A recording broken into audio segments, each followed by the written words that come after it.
Good evening, Holliston, and welcome to the January 9th, 2025 meeting of the Holliston School Committee, the first meeting of the new year. Welcome and Happy New Year to everyone.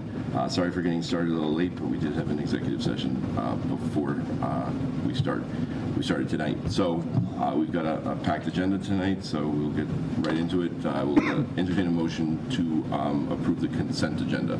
Moved by Dawn, second by Sarah. Anyone have any comments? Joe, do you have any? Yeah, so in the minutes, it said that Frank O'Gora had made a motion to accept option A as the school start time option. And that motion was actually made by me, so I would like to... So you want credit for that? No, I just want the record to reflect accurately, so I would like to make a motion to amend the minutes to... We can just amend we'll just amend the minutes. So as amended, yeah. As amended, yeah. Okay. Any other comment? It's just warrants in the minutes. Okay, all in favor? Aye. All right, moving right along, we have a couple of ratification votes today, and so the first one up is the high school schedule committee recommendation, and I'd like to ask Principal List if he could maybe go over the recommendation a little bit, discuss it, and then we can have any questions from the committee. Oh, yeah, David, I'm gonna dump in. How about your communication? Put it in that schedule folder. Put it in, okay. over the schedule. Yeah, from what email the communication as well. That's just the whole schedule. Is that on our website? Would that be an easier way to do it? The whole thing. We send you the schedule so they can view and talk to the schedule. They would like the communication. No. Whatever David sent you. Oh. How about the recommendation folder? Just the schedule. Just schedule. I just sent you just the schedule. Just the schedule. It's on the website. That's your email.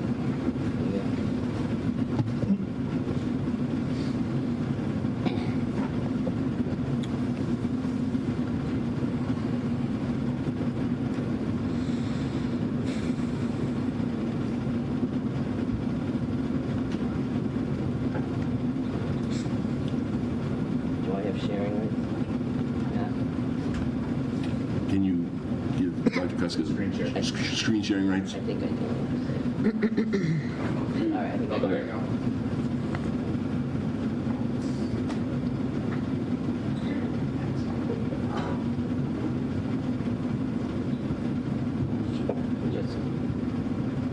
I don't know because of my screen it doesn't look like that. So. It still is. Okay. All right. Thank you. So I just want to give a little bit of background. We had a scheduling committee made up of staff from the high school and administration, and our goal was to really address some of the issues that we face with our current schedule in bringing forward a recommendation. And as you may recall, if you tune into these often, last year when I spoke a few times about the NEASC report that came, and when we had the equity audit, there were pretty glaring issues in terms of things we needed to address in our schedule to support students. And just to sort of remind folks of what those were and what some of the things that NEASC said, what came out of the equity audit was just the opportunity for students to partake in some of our performing arts classes, continuity of classes, opportunity for all students to have access to our directed study block, looking at how students are tracked in our current schedule, time for students to receive interventions, the the time when our special ed students have to take their classes so that they get access to electives. These were just some of the pieces that came up in our NEASC report and the equity audit. And so knowing that going in, we had the scheduling committee worked hard to come up with a schedule that could address these issues and also bring in the extra 15 minutes on the time on learning, while at the same time not losing the aspects of Holliston High School that are so important to our student success and to our culture here. And so what that came out, what the scheduling committee came out with is a schedule which is posted there on the screen, which has students taking 8 different courses, which is, if you look at our current block, it's 4 and 4, so it continues that 8. One of the great parts of Holliston High School are how many classes students get to take, how many electives they get access to, and so this would allow students to access the 8 blocks. It also allows things like performing arts to take place during the regular schedule.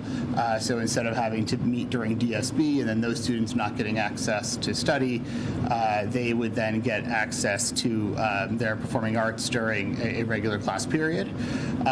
Right now, if you have special education services, it could take up 1/4 of your entire schedule, or you have to give up your DSB for it. And in this type of schedule, it would be 1/8 of the schedule. So you'd still be able to meet all your requirements. For students who are passionate about content areas, they could double up on classes. It would, for students who are interested in challenging themselves with many AP classes, this opens up more opportunities for students to take more AP classes if they would like. And then one thing that I said before about what makes this place special are the DSB is used for everything. It's sort of the catch-all. It's where students work on senior projects. Some students have internships during that time or during class periods. We have jam bands that go on. And so we really wanted to provide space for those things to still exist, and also for students to have intensive targeted interventions, which is almost an impossibility in this current schedule. And so X block exists in the schedule for those purposes. What that also allows us to do is to take DSB and really make that into a directed study block for students where you can focus on that study time, that extra help within those classrooms. And so it really, instead of DSB having to be that catch-all for everything, you then have an X block available to students where you can do some of those more creative pieces, the social emotional pieces, the community building pieces, all of that work can be done there. And so we didn't want to lose that from the high school. And I know it says Monday through Friday there, but you could run it 1 through 5. I mean, that's sort of an option that exists because we all know that we have lots of random Mondays and or Fridays off. So there's some consistency there. But this is the schedule that came out of the scheduling committee to be brought forward to school committee as a proposal. I'd be happy to answer questions that anybody has. Do we have any questions? Yeah, so just for clarification, during the X block, there are no courses, correct? It's just an extracurricular type? It's not. I wouldn't go as far as extracurricular, but I wouldn't go as far as courses. Okay. Is that, previously, they will be, every student will be asked to be assigned to someone? So during DSB and during X block, it would be an assigned location. Yeah, there would be an assigned location. A student would sign up, like do their classes for an assigned location. You sign up for that spot. Not a free period? Not a free period, no. We have a question. Yeah. How can you double up on classes, specifically math? Is this like a full-year schedule or a semester? So it's a full year if you were to double up on math. So right now, the way it works, so like if you look at math, like a student can take, so if you come in and take Algebra 1, let's say your freshman year, you can take Geometry and Algebra 2 that next year. Some students choose, because once they're done with their pre-calc, they might go to calc and take stats. And so you still have the same amount of periods, but the different ways of going into math, so like you don't you need pre-calc to take calc, but you don't need that to take stats. So you would be able to do that, and there were different timeframes when you could do those classes.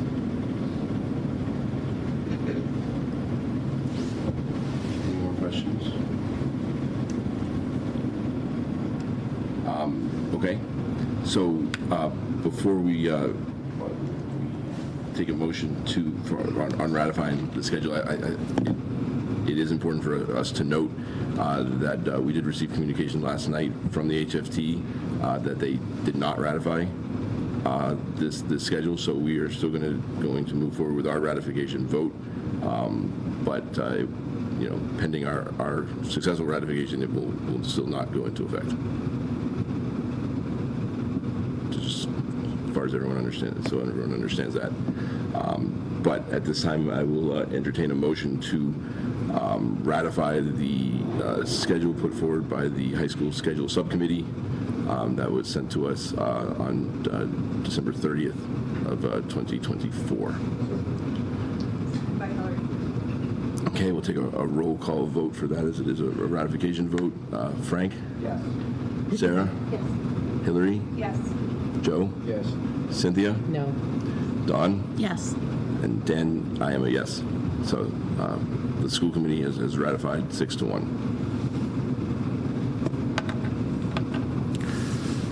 Moving on, we have one more ratification vote for the Cafeteria Managers Association.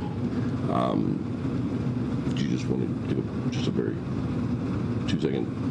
Sure. So we ratified our cafeteria workers contract earlier in the year, and at that time, the cafeteria managers would no longer be part of that contract, so they asked to meet with the school committee and administration to create a separate contract. It's non-union, but it is a contract that they meet collectively to bargain.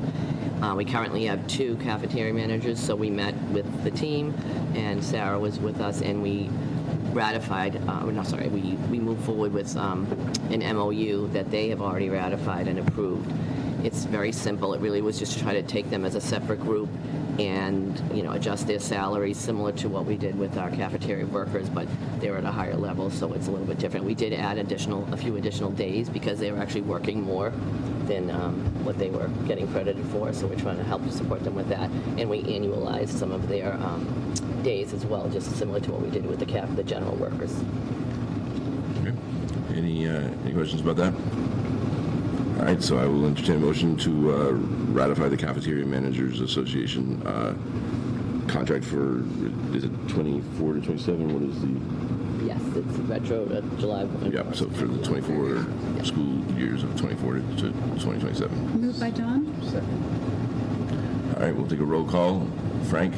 Yes. Sarah? Hillary? Yes. Joe? Yes. Cynthia? Yes. Don? Yes. Dan? Yes. Thanks Passed. for working on this. Thank you, Sarah. And I meant to earlier, thank you, Mr. List, and to the entire, committee that worked many, many hours on the schedule, and we'll move forward. So moving on to communications, do our student reps have some updates for us? And just speak up, it is loud. And it's, Today we had some people travel to Mansfield Envision Hotel for DECA districts. Individuals went today, 14 members placed for states, and tomorrow teams are going from around 7:30 to 4 p.m. Currently we have theater student 1 acts being directed, and they're in progress. We have a winter dance coming up. It's hosted by the senior class, and all grades are welcome from 8 to 10 in the high school around, I think, in 2 weeks. And tickets will be sold at the door for $10, and the theme is pajamas. The Holliston, Medway, Norton, Millis ski team has their first race tonight at Ward Hill in Shrewsbury. Senior night for gymnastics is this Sunday the 12th, and there was a barricade drill this week, which went well.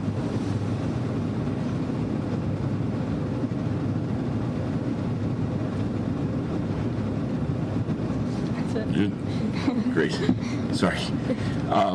All right, school committee individual comment, and what? Start with you one now. No. No. the fan is loud, so, you know, to turn around if no. Go ahead, Frank. All good. So yeah, Happy New Year, everyone. I had the opportunity on December 20th, just to have the last day of school too, so it was interesting. And it also was the first snow of the year to observe Placentino and Miller's dismissal. It was a little bit out of order, I know just based on scheduling, we had both the day before. But it was really good to actually see how it operates today with the split time, and how it could change and it will change in the future.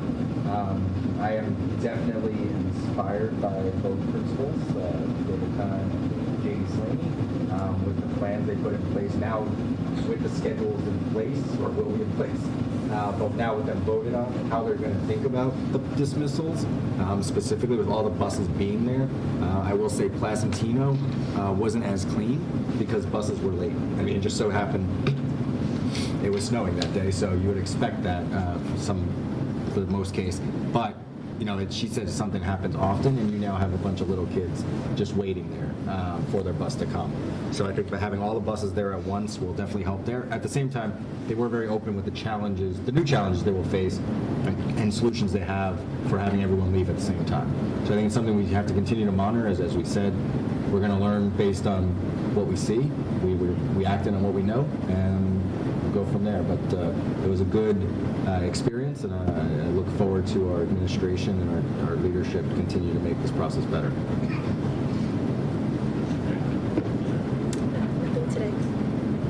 No comment. I just wanted to commend Principal List and the committee for working on that proposal. When I was running for this position, I went door to door and spoke to so many parents who said we needed to move away from the block schedule. And so I just wanted to thank you for coming up with a proposal. And hopefully we can move forward with the new schedule.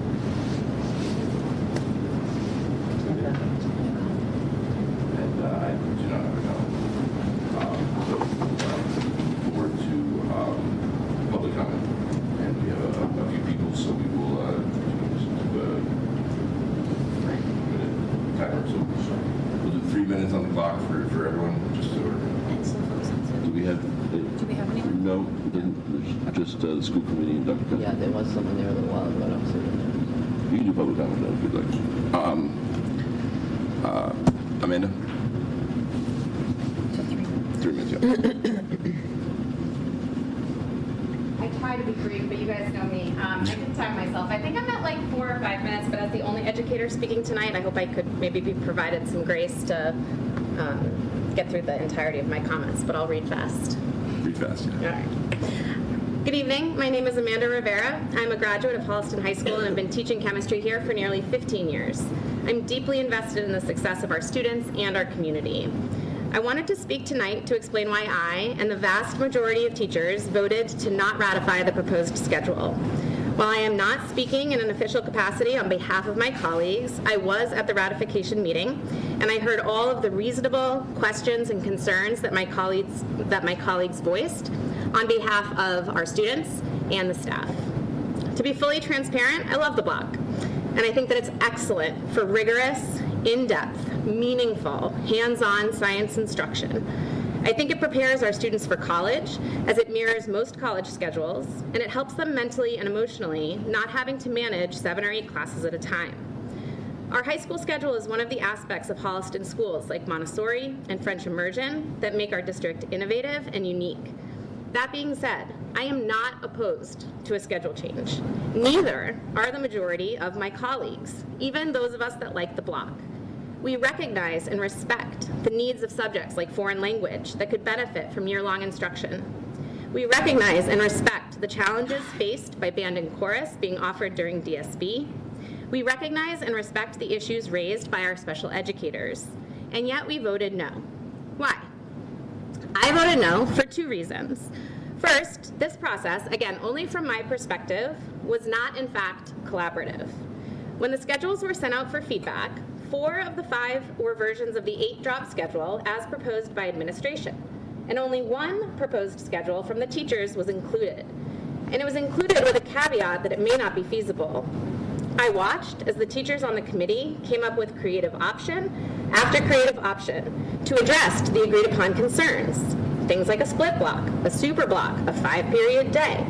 These were met time and time again with a no, that's not feasible, or no, they're too complicated. I just don't believe that's true. I taught at a school with a split block. A split block was used here in Holliston in the past. I know it can be done. And I know that there are creative solutions out there, and I'm worried that they're not being given a fair shot. I'd like to also add some context to the committee and share that only one of the 4 educators on the committee voted to propose for David to bring that schedule forward for ratification vote. So one of the 4 teachers on the committee voted to propose that schedule. Which leads me to the second reason why I and so many others voted no. I am not voting in favor of any schedule change until we have run the schedule through the Power School Sandbox, or at a minimum, try to build it on butcher blocks with like the Post-it notes or the magnets like we used to do in the old days, so that we know the real-world implications of that change. Right now, teachers have way too many unanswered questions. Without running the schedule through Power School, teachers did their own math.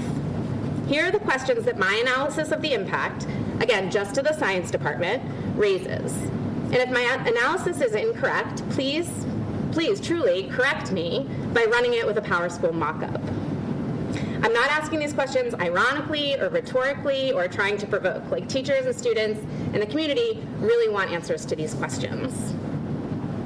1. Under the proposed 8-drop schedule, we don't have enough science teachers to teach the current courses that we teach this year. My question, will you hire more teachers in order to keep the program of studies and class size the same, or will you change course credit allotments, cut electives, and increase class size? If so, which courses will run next year and which will not? 2, we don't have enough textbooks or laboratory equipment to run all of our laboratory classes concurrently. The reason we can teach as many sections as we do with the books and the materials that we have is because half of our courses run first semester, the other half of the courses run second semester. Will you provide the funding needed to purchase the necessary textbooks, laboratory equipment, and technology necessary to run all science sections concurrently? I can't provide an exact cost estimate until a mock-up of the schedule is made and we know exactly how many sections of each course will run. 3, for classes like marine biology, just for one example, we don't have the physical classroom space to run all sections of marine bio concurrently. Even if we had the budget to purchase the tens of thousands of dollars worth of additional tanks and marine life, we can't afford to give up the lab bench space in 2 additional classrooms. Which leads me to the question for all departments and all sections, do we have enough of the correct type of classroom? Excuse me. For example, chemistry classes require gas lines and fume hoods. Do we have enough of those classrooms to run all sections concurrently? We already share classrooms extensively in the science department. I just have one last paragraph. Lastly, the proposed schedule is a reduction in over 3,000 minutes of class time for 3-term AP courses. That equates to a loss of 42 class meetings. That number can get worse if you consider classes that run after the exam, which I did not do. We don't have 42 class periods to cut from the AP Chemistry curriculum. You may wonder how other districts with a drop schedule can teach AP courses. I can tell you from my own child who is in a 7-drop 2 that her AP Science class never drops. My question, will the proposed schedule take into account the loss of time for AP courses by ensuring they don't drop, by creating supplemental courses, double blocks, etc.? I'm open to suggestions to ensure that AP students are provided with an equitable amount of time necessary for their college-level curricula. My ask is that before another schedule is proposed for ratification, that these questions be answered with data and a Power School mock-up. When these concerns are addressed and a collaborative schedule is built that solves the agreed-upon problems that brought us to the table in the first place, and yet doesn't degrade the excellent teaching and learning that already occurs here, I'm confident that the staff will support it. Thank you for allowing me to finish. So I think you've been given somewhat erroneous information, though, because the schedules that were presented and surveyed some teachers were presented in that subcommittee and were sort of voted on and received majority support from the subcommittee before they were put forward. So to say that it wasn't a collaborative process for the schedules that were put forward, just, I mean, I don't know how you get there. So, and there was talk about materials. As for the other questions, I mean, those are other things that need to be, that would, need to go to administration. But to My information came have a through. whole bunch of schedules put up and have each member of the subcommittee sort of note which ones that they like and put forward the ones that receive majority support. I mean, I don't know what your definition of collaborative is, but that seems pretty collaborative to me.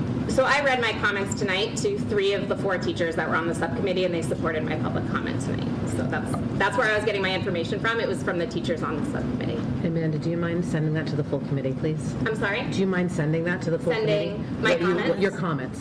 Just Sure. so we can have all your questions. Yeah, absolutely. Thank you. Yep, thank you. I appreciate it. Barbara?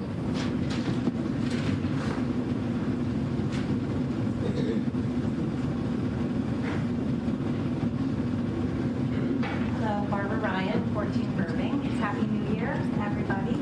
I'm glad to be back in the land of the living. I was sick for about 3 weeks, so it's good to be here with all of you. First, I want to thank our educators, our leaders, principals for all you do each day.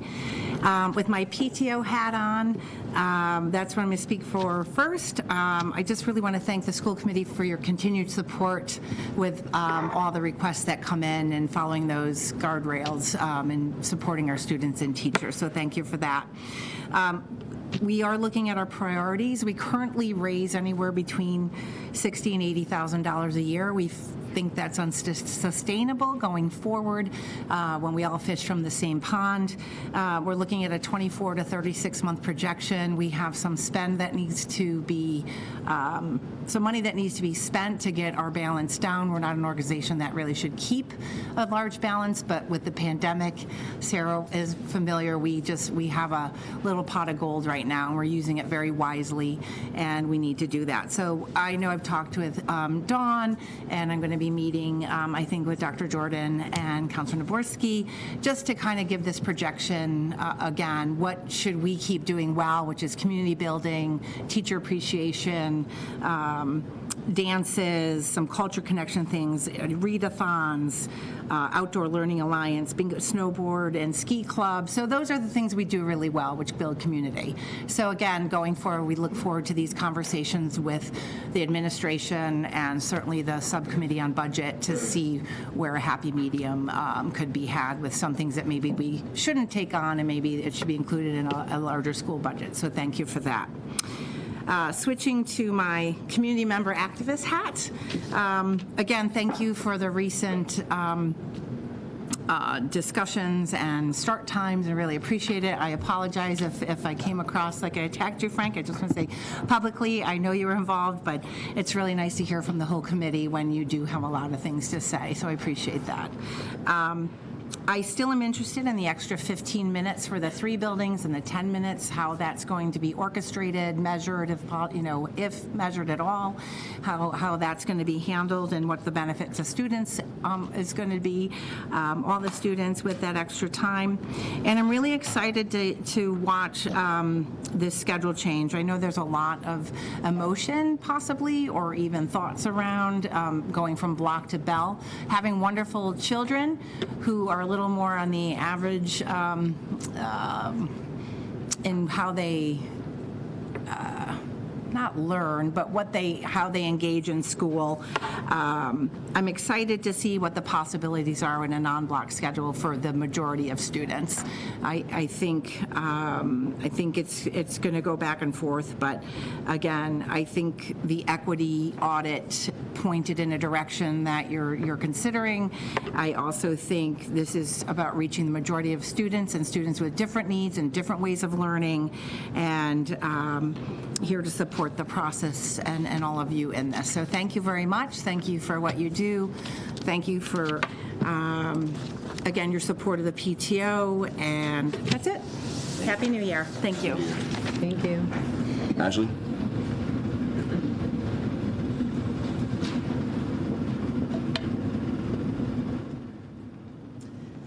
Good evening. My name is Ashley Nelson Honest-Chuck, and my husband and I reside at 36 Mitchell Road with our 2 daughters who will be in Placentino next year. I'm here on behalf of the Holliston Music and Arts Parents Association and would like to share our perspective on the newly proposed high school schedule that was released this week. The proposed schedule provides greater flexibility for our students and has the potential to significantly enhance the development and breadth of the music program, giving ensembles a seat at the table and where students can earn the credit they deserve. It was also crafted and supported by high school music teacher Sean Bilodeau as one of the committee members. Under the current block schedule model, our students face significant limitations in their access to elective courses. Students involved in the music program, particularly in band and chorus, often find themselves in a difficult position. They must choose between attending rehearsal during DSP block or dedicating time to academic help and study. In a music ensemble, consistency is key to a successful, productive experience. When students miss rehearsals or are unable to commit fully, it hinders their ability to meet national and state standards for music education. Furthermore, it prevents students from engaging in other important curricular activities like music theory or exploring the social and historical context of the pieces they're studying. These components are essential for a well-rounded education in the arts. Along with creating a significant rehearsal obstacle, this scheduling conflict puts our students into an extremely unfair and inappropriate position. But beyond the academic impact, there is also social-emotional aspects to consider. The opportunity for students to be a part of a cohesive ensemble is incredibly valuable, not just as musicians, but as individuals. The bonds formed through collaboration, the sense of belonging, and the personal growth that happen in a group dynamic are crucial for many students' emotional well-being. Under the current schedule, these benefits are undermined. Personally, having been a music educator in Massachusetts and a very active member of several music educator executive boards for over 20 years, I have a strong pulse on music programs across the state, where the norm is a variety of curricular ensembles, a higher ratio of music and art staffing, and programs in which the community unequivocally takes pride and values.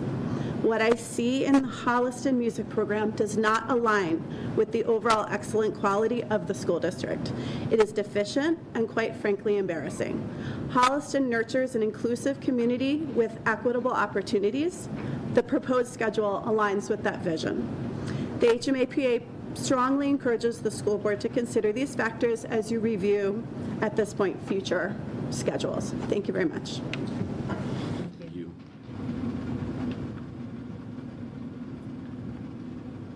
Jess.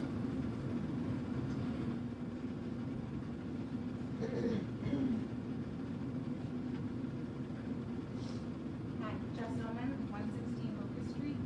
My comments are actually in regards to the school start time vote that happened on December 19th. I just wanted to say I think it appeared rushed. It missed many critical data points and failed to address the concerns of the majority of your constituents. There are other options that could and should be explored that more adequately represent the needs of the community and meet the parameters put forth by the subcommittee, one of which I'm happy to share with you at a later time. During your vote, the survey results were not discussed or meaningfully considered. Instead, the decision was based solely on a feasibility spreadsheet that the school committee failed to critically evaluate. This left your constituents feeling inadequately represented. Survey data showed that Schedule B was the most favored by families and students. The approved schedule, Schedule A, was the least favored among students and staff at both Rams and the high school, excluding administration. Results reflected the voices of high school students who, during meetings, raised concerns about the difficulty of managing their commitments with the current end time of 2:43. Nearly 40% of high school respondents supported Schedule B, with Schedule A receiving only 29% support, and it was associated with high levels of negative impact on student sleep, after-school commitments, homework, and downtime. Support staff, including adjustment counselors, largely opposed Schedule A. In 2019, the schedule that you just approved was deemed unviable in a report put forward by administration. According to the report, a 303 dismissal would have, quote, significant and negative impact for both our youngest learners and our oldest students. It will place tremendous pressure on the time we currently set aside for students to seek extra help or to access our robust and highly utilized extracurricular clubs and STEM activities. Remembering that our ultimate purpose behind changing our current start times is to reduce student stress and the impact that stress has on our students' physical and mental health, we feel this option would have the opposite impact. We recommend that this option be removed from consideration." End quote. The results of the survey and this report directly conflict with the parameters outlined by the subcommittee, which, quote, "should limit the impact on after-school activities, including but not limited to sports, clubs, extracurriculars, and after-school jobs." Further, there were key discrepancies in the spreadsheet that were not addressed during your vote. While these discrepancies were not questioned by the school committee, I reached out to you and administration, and I have yet to receive an answer other than it's complicated, which undermines my intelligence and fosters mistrust in our administration. The approved schedule also raises safety concerns. Middle school students will wait a minimum of 10 minutes for buses post-dismissal. Ms. Manning suggested that this waiting period could be a good social opportunity. However, on November 14th, Dr. Slaney noted this age group is at a developmental stage of testing boundaries, and I fear waiting could lead to dangerous situations, including bullying. Your decision failed to honor the promise to consider the holistic well-being of all students. While the high school sleep study was considered, there was no evidence that similar attention was given to the needs of elementary students. Administrators claim that younger children learn best in the early hours of the day, but no studies were presented to define early or to explore how a 7:40 start time impacts the physical and emotional health of our youngest learners. While administrators may understand the learning habits of our children, they are not pediatricians. While the committee met its deadline, it failed to adequately represent its constituents and address their concerns. I respectfully urge the committee to reconsider other schedules, take the necessary time to fully digest all of the information, ask critical questions, and ensure that the well-being of all students and families is prioritized. Thank you. Vishal?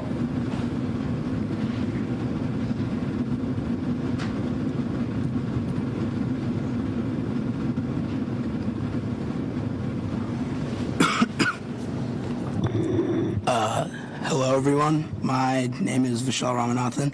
Great to see you all again. I am a freshman at Holliston High School, and I'm here to talk about my concerns on not the proposed schedule, but rather the 5 schedules that were presented for students to vote on roughly 2 months ago. And on the form that was given to students 2 months ago, we were provided with 5 different schedules, 3 of which were drop schedules. At first glance, these schedules seem fine, as they allow for students to have variety in their schedules every day, and more classes can be fit into a schedule rotation. However, many of the schedules include dropping 3 or 2 classes every day. In a week, that would mean only seeing a teacher 3 out of 5 days, or even as little as 2 times a week if you include holiday weeks. This simply is just not optimal for learning, or for a healthy school environment at all, as students do not have class with their teachers their whole week, which weakens the teacher-student relationship. This may not seem like a large issue, however, it is what makes or breaks a student's confidence. Students like me and the others you see here tend to perform better in class when we feel that we have a stronger connection with our teachers. Students only having class 3 times a week, the discontinuity in learning is not placing them in a proper position for success. Additionally, drop schedules also pose the issue of disrupted study habits and difficulty keeping up with the material in all the classes. Students have 8 classes that are rotated into 5 or 6 blocks a day. Their homework for a class could stretch over 2 to 3 days, which causes so much confusion when classes that are dropped overlap with multiple assignments. Not only that, but students who miss school just once can miss seeing a whole class for 3 days on the drop 2 schedule with a 4-day cycle, 3 days on schedule 1, which is the drop 3 with the 5-day schedule, and 4 days without seeing a class on schedule 3, which is the 8-day schedule. Then also appears the issues with schedules 4 and 5. Schedule 4 is a 2-day cycle with 4 different classes on both days, and schedule 5 is also a 2-day cycle, just with 5 different classes each day. Both these schedules mean either 8 or 10 classes running together in a whole year, which can take an impactful mental toll on students. That many classes swapping every day is simply not optimal and too much to focus on. For students with attention disorders, such schedules would be detrimental to the learning experience.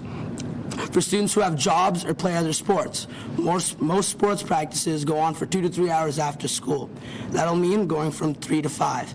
After that, some students have to go to work, whether that's for providing for their family or for side money. That'll probably be spent on 3 hours. That means most students will only be coming at around 8 to 9 p.m. every single night, every day of the week. Doing homework starting from 9 can take anywhere from 1 hour for easier classes to 3 to 4 hours with multiple APs. Again, that is simply not feasible for most students and can heavily mess up their sleep schedules. Ultimately, I know that each schedule proposed will have its flaws. But in the situation that the high school is in, the most important thing is taking time. I know that time is the one thing we do not have, but for many of you, this decision may just be one that you all vote on like every other one that you make every single meeting.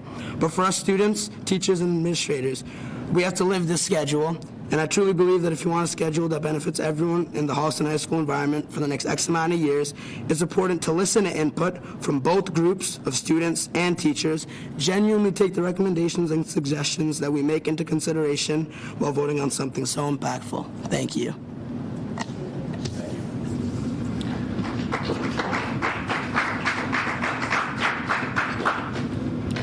Autumn?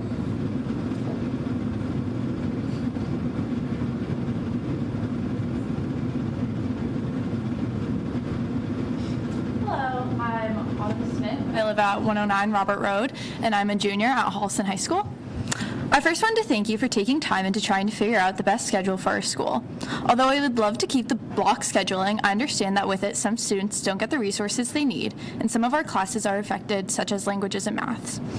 Although this point was already made by Mrs. Rivera, as they say, great minds think alike, I'd like to reiterate, I'm confused about the Take 8, Drop 3 schedule, which seems to be the main option. While no schedule is perfect, this one specifically hurts many of the AP students. For the math that I have done, if you didn't believe Mrs. Rivera, if we switch to the proposed schedule, APs that are currently 3 terms long are losing 3,267 minutes of class time, which equals out to about 42 classes. APs are classes with the same amount of material to cover as college-level classes, and with that, you need the extra time to be able to actually get what you need out of an AP class. With this schedule, I know we'd be able to take more APs, something that I love to take harder classes, I would love to take more APs, but the quality of these classes would decline as you need to rush through units in a smaller amount of time, which would just then there's no reason to take these classes at all. Another issue is that, from what I understand, you most likely won't be hiring more teachers next year, and with the schedule, class sizes will increase, which I believe only harms the students and teachers. I've had the same English teacher my freshman and junior year, though the difference is in my freshman year, it was a class of 12 students, and this current year, it's a class of 28 students. I felt in my freshman year, I could not only get more out of the class academically, as I could have more one-on-one time with my teacher, but I also had better social connections. I got to know my peers and teachers on a better level and could actually develop relationships with them. I'm a very social and outgoing person, and this year I feel like I don't even know half the students in my English class.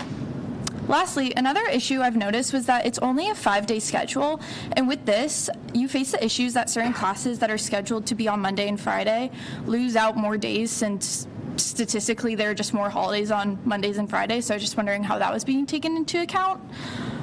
I'm also aware that there is a survey sent out that students and teachers filled out about the schedule options, and I was just wondering if you could share the results of that survey or if the public is able to access that.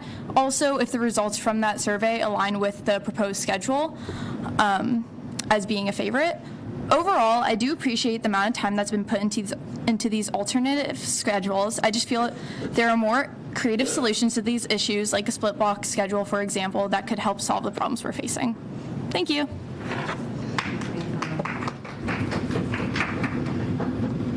All right, that brings us to the end of public comment, and we will move forward with our presentations.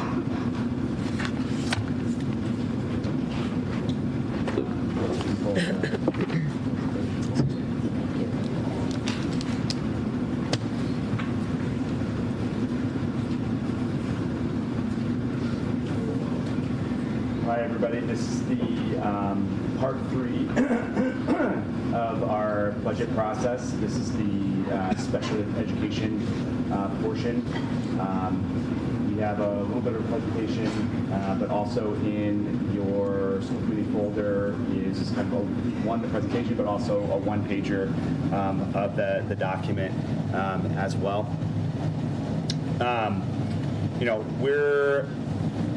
We believe, kind of in Ms. Beatty, working with her over the last month, that we've put forth a a solid budget, a conservative budget of what the proposed costs will be and what our proposed kind of recommendation for FY26 would be. And as you see, I want to kind of like highlight what I've got in yellow, just so that we can kind of note something, one kind of discrepancy. Within the 9,100, the tuition line item, there's a number of $2,278,409,000. This year, done last year, but for this year was a one-time fund of $750,000. So the number right below it, the $1,528,409, that was kind of the number we needed to work off of as far as like how we were budgeting for the next year. So when we went through our budget, looking at our different tuition items, we landed on 1.393 million. If done with including the $750,000 one-time fee, that would look at that we are actually looking at a reduction in tuition of $884,415. The reality is, without the $750,000 one-time fee, it's a reduction of $134,415 in tuition from the FY25 school year. In total, grand total, that's a $9,298 decrease in the budget, the Part 3, the special education budget from the prior year, which gets us at a negative 0.26% for projected at this point for FY26. So budget subcommittee reviewed that today. There may be some potential questions that can't really be answered, given that they may pinpoint too closely to students. I think we could schedule for an executive session for next time if those come up to answer some of those questions with more concrete numbers on different ins and outs and placements. Not just to be clear, we're not. The school committee's never given names, but with a little bit more color than what can be shared publicly. So I just want to sort of preface that by we're expecting it to be larger, which is why we got the one time. No, we were expecting it to be larger, so we're negative 9,000. Yeah, I mean, so I can move on to like, I guess, slide 2 we can talk about. There was a projection that was done in May of last year, and slide 2 is going to speak to that, but I think before I can go on and talk about that, but I'm wondering about looking at this, there are any questions about these specific numbers, and we can kind of go into some of the explanation. I will note that what's kind of already been taken out of this is our circuit breaker. That is the circuit breaker grant. That's about $2.98 million. We also have a 240 grant as well that's taken out of this as well. That kind of cover or go towards our tuition as well.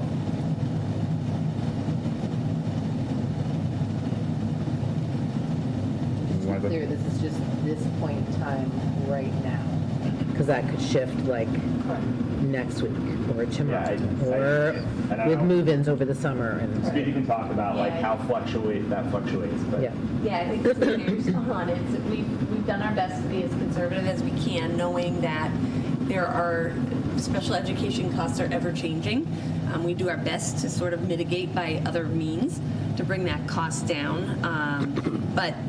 As David was indicating, where we were looking at our number to be for FY26 in May has shifted slightly, and a lot of that has to do with unexpected out-of-district programmatic structural changes, where some of the placements that we've had have significantly increased their tuition beyond the expected, so we knew there was a 15% increase.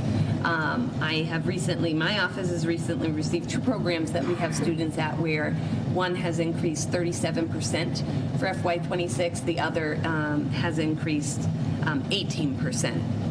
So I get total tuition increases by March or April, and we talked about that at Budget Sub.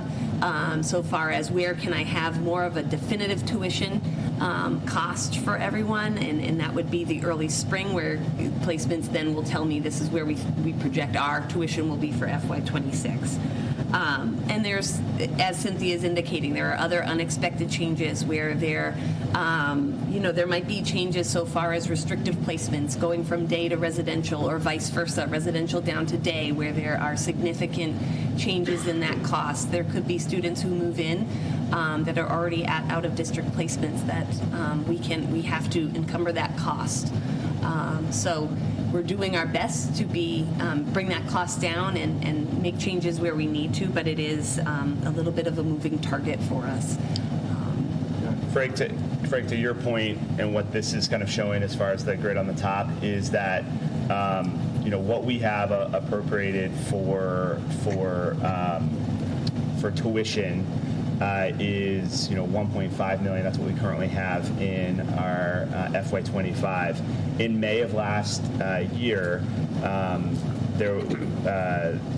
Keith has projected, just kind of looking at kind of all the stuff that we were trying to do in the spring as a district, that the tuition costs would be about 1.175 million. Our projection, this January projection, a lot happens between that period of time. We had some immediate things that happened in July that already kind of messed with that number as well. But then we got into, so like our January 2026 projection is at 1,393,994. The difference between that May projection and the June projection, that's the 218,000 there.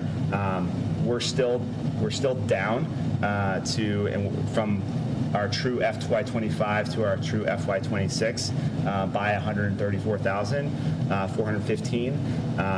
But that's kind of the difference that we're dealing with, and kind of the factors that Speedy was talking about. All these are obviously variables. Just because it's the largest two is probably the tuition. Are we concerned with any of the line items that may shift significantly? Can't hear under this fan. I'm so sorry. Now, just the factor of numbers, tuition is by far the largest investment. Correct. So obviously, as that shifts even by a student or two, that can really dramatically change the numbers. The variables we have above, all the other costs, do we anticipate any massive changes there that could impact materially the budget? Or does it simply come down to tuition and the students that will It's really tuition and transportation, and the other slide, if you want to just shift. So I just want to show both things. So just for the committee to see, we are bringing down our numbers in out of district. So we're currently right around 45 kids out. I'm projecting next year, even with any shifts, we'll be at 41.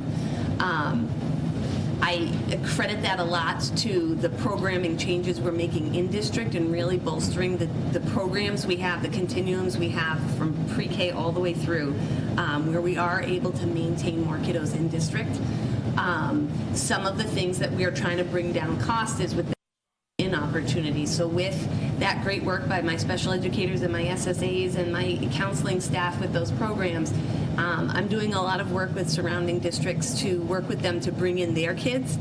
So it brings down a district's cost if they can tuition into another district as opposed to a program that is $100,000. So we're doing things in that nature. Transportation, to your point, Frank, is the other really high cost for student service. And we are doing all we can. My assistant, Michelle, is doing an amazing job really bringing down the cost as much as possible. This is across every district with transportation. It is an increasing cost with fuel, lack of drivers.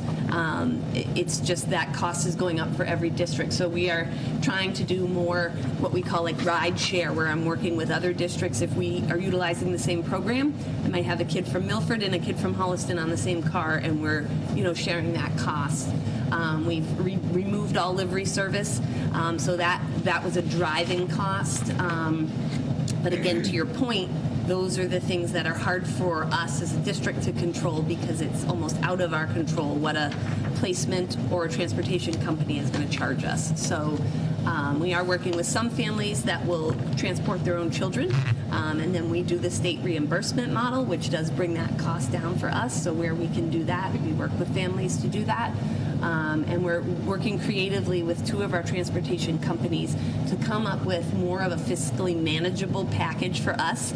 If we stick with them, can they drive down that cost a little bit more for us? So Michelle's really working hard to see if we can get that number to you early spring on what that would look like. So I think just to Jess's points is this number is, well, it's not the number that we were hoping to bring you, as we talked about in May, given the significant increases in tuition and transportation that, as you said, are completely out of our control and continue to climb. We're doing our best to be conservative with the number we give you right now, and it's still a moving target as you go through the rest of the year with placement decisions and IEP meetings and things that are happening. But we're going to do our best to try to stick here.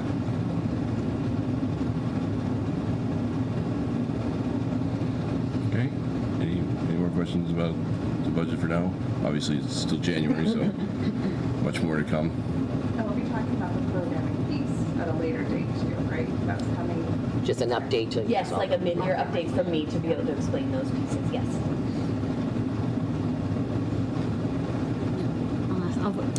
My question pertains more to that too, Hillary, so yeah, I think we should wait. Okay, great. So we'll move on then to the math study group. Okay, let me get that one up.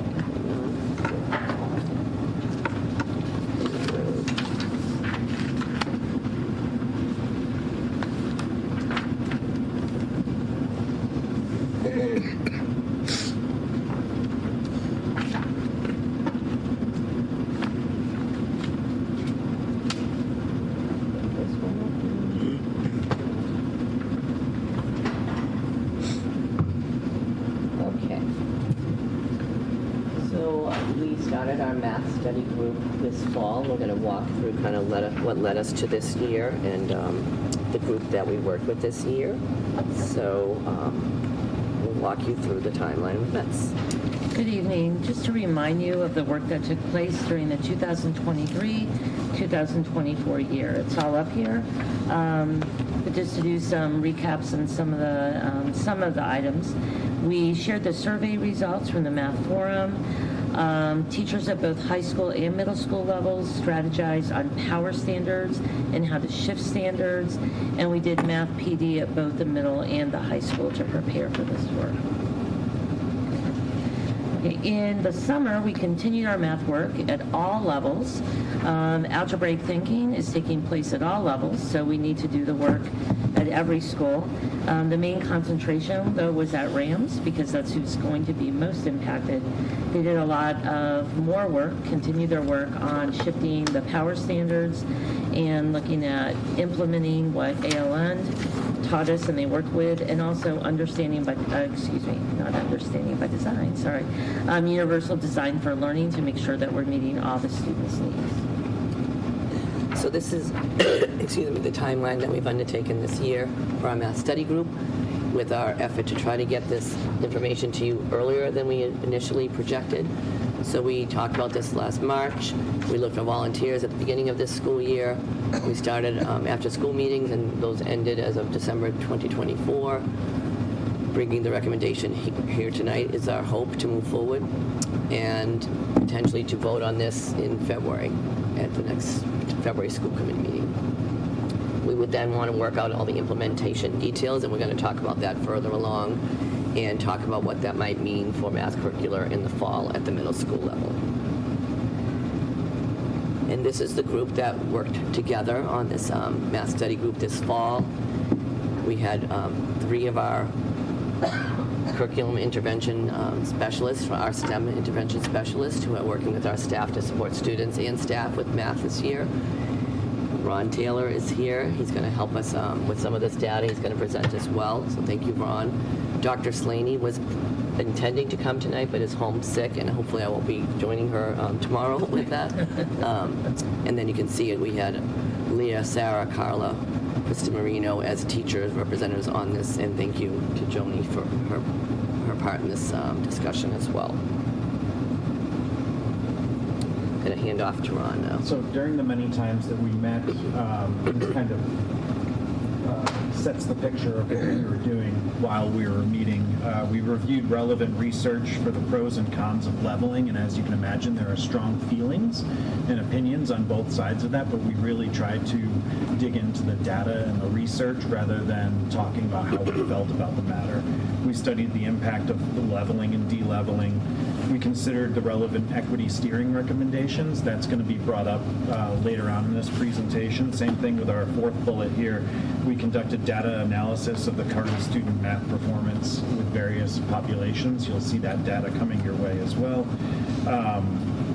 We reviewed math pathways. That's another thing we did, and we wanted to see when students enter the high school in a certain math class, where do they typically end up? Do they have access to the entire pathway that all students should? And we identified a need to establish a process for equitable program criteria and success. So we're going to dig now into the literature review.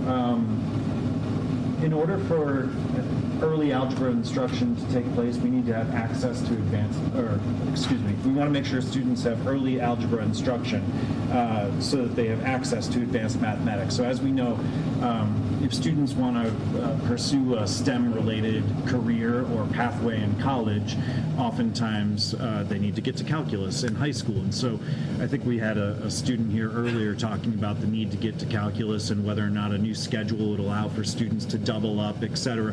We're trying to work on ways where we can eliminate the need for students to have to rush and find alternate ways and have to get tutoring and go to Russian School of Math. We want all students to be able to enter the high school with an opportunity to get to their desired location without unneeded stress and anxiety.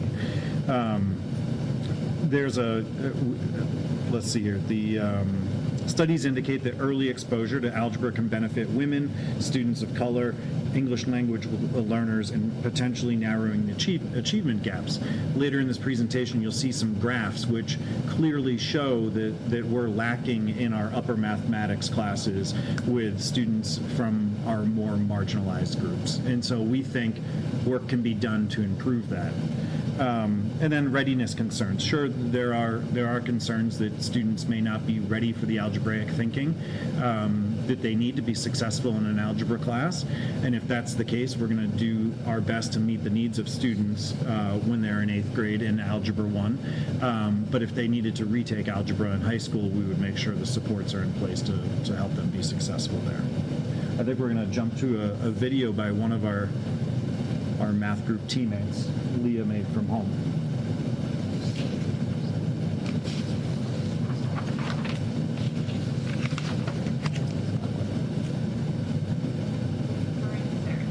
To evaluate the impact of introducing algebra to more 8th grade students. Research. Can you help us? You might have to put the video up because I can't. It's on my computer, so how do I get it to?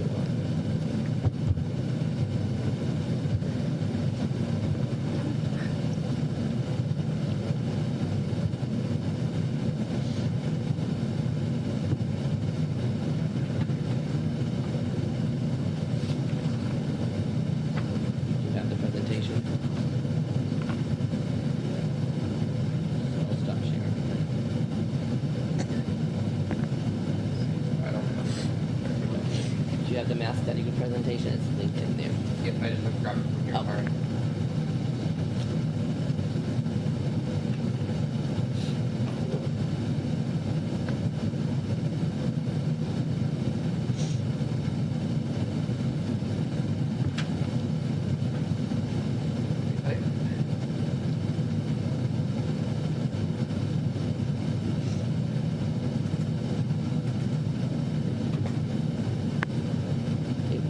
Can't get it right now, we can go back to it in a minute.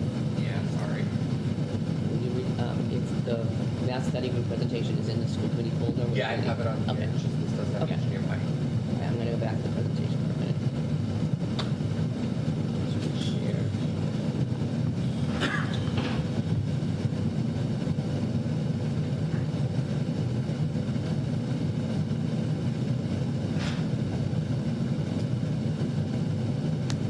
Moving on, Ron, to the next piece. I don't think I'll project it. Oh. I didn't realize that. All right, new business.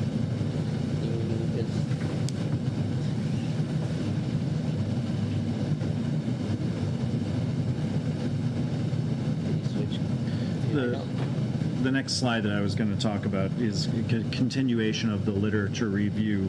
And it talks about the way that school districts should be assessing whether or not students are ready for algebra and how to be successful in mathematics. And I've been a part of some school districts that have dug in and looked at the way they are doing things, and I applaud Holliston for doing the same.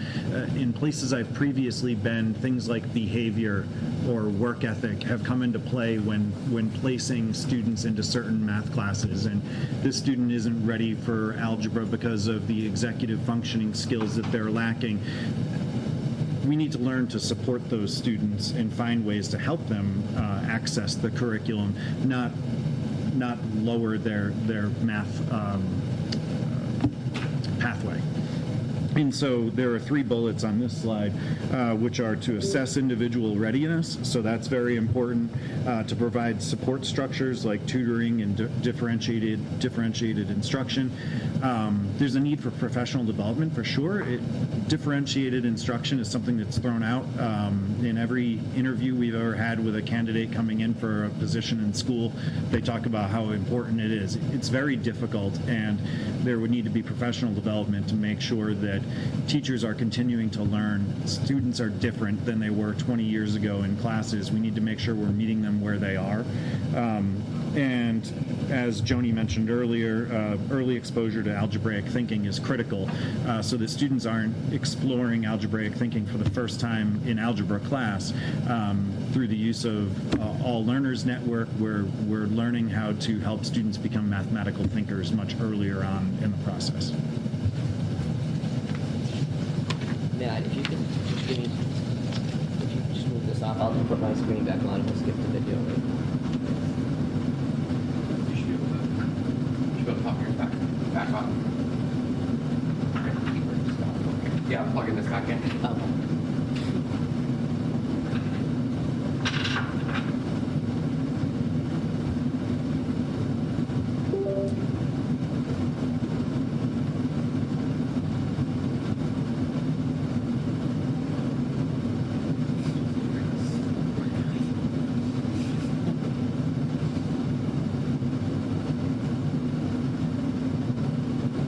Okay. So the equity audit recommendations is what led us to some of this work, as Ron was sharing. And what I did is, when we were putting this together, we actually took this right from the equity audit. So one of the recommendations was that we should examine the timing of leveling in math and science, what grades to begin it. It actually said that we should be delaying leveling until high school to establish heterogeneous grouping and environments throughout middle school.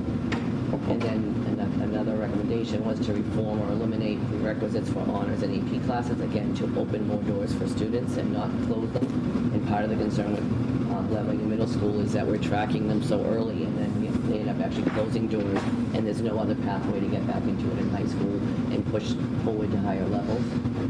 And then another issue that came up in the equity audit was that when the placement's beginning, how are we communicating effectively? Are we doing it in multiple media forms? Are we getting it to all students of all languages and all socioeconomics? And how are families interpreting that? There's been talk in the past about how parents have been able to appeal at the high school for levels and potentially at the middle school. But if they don't know that they have an ability to do that, are they actually advocating for the students? And it's not their fault if they don't have that information handy. So we need to do a better job communicating that to all of our students. And then we have found through this whole process that, as well as the equity audit, that we have really been inconsistent with how we're leveling and placing students. And the override processes in place don't necessarily mean that we're giving all students access, or even potentially the students in higher levels may not always be the students that have the skills to even do that at times. So that's been a challenge. So, Jerry, I'll put forward the Equity Audit Steering Committee. Well, I'm going to talk about that. So in the same light, we're ensuring equitable access, and we're really diving in and making sure that students with varying backgrounds, race, gender, learning style, ability, and socioeconomic status have the same learning experiences or can have the same learning experiences as others. Inclusivity, of course, is huge, and so we're going to employ scaffolded support in purposeful planning, which is an absolute must to make sure that we're not just saying we're going to be inclusive, but walking the walk as well.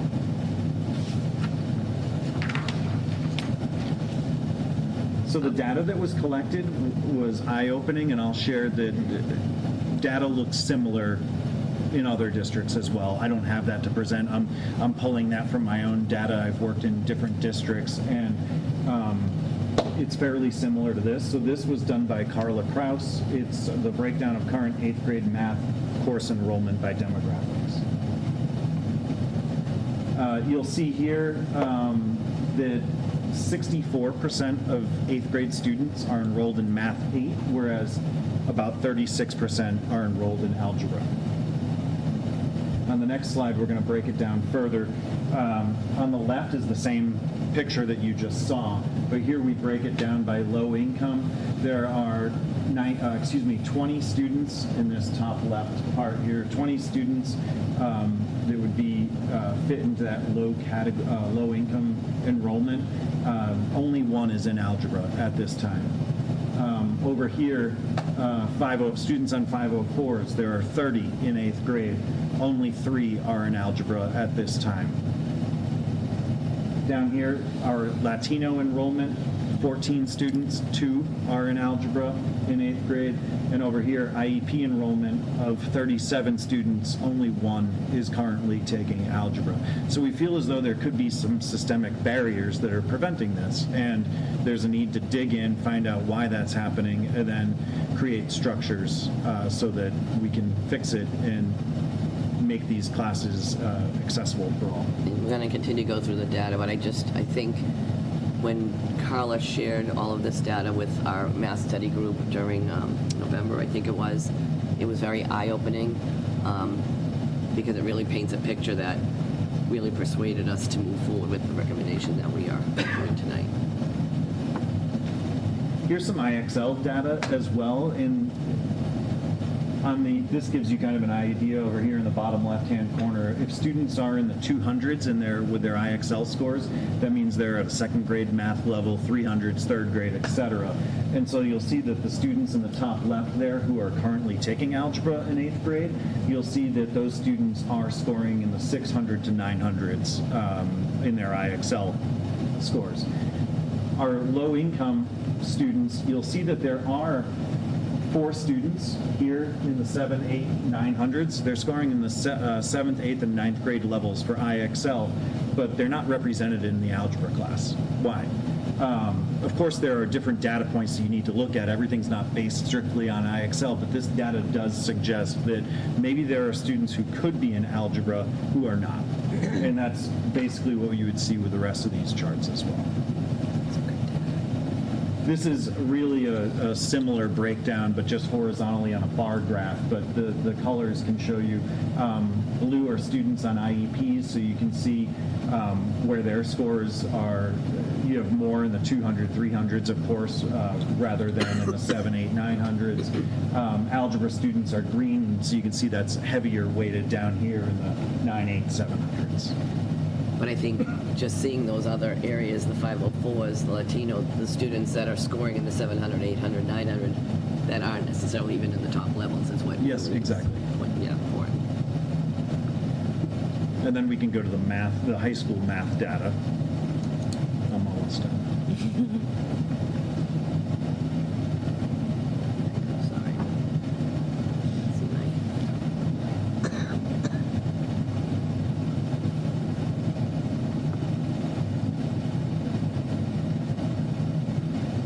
So on this next slide, you'll see a breakdown with general education students, IEP students, and English learners. Blue is general ed, Yellow is IEP, and that's what you see mostly on the screen here. The red is our English learners. You'll see on the right side of the graph where it says Algebra 2 Honors and Beyond, it's almost all blue. It's almost just general ed students. On the left is where you'll see all three colors, but mostly blue and yellow. The spots where you see mostly yellow are Algebra 1 CP2 and Algebra 2 CP2.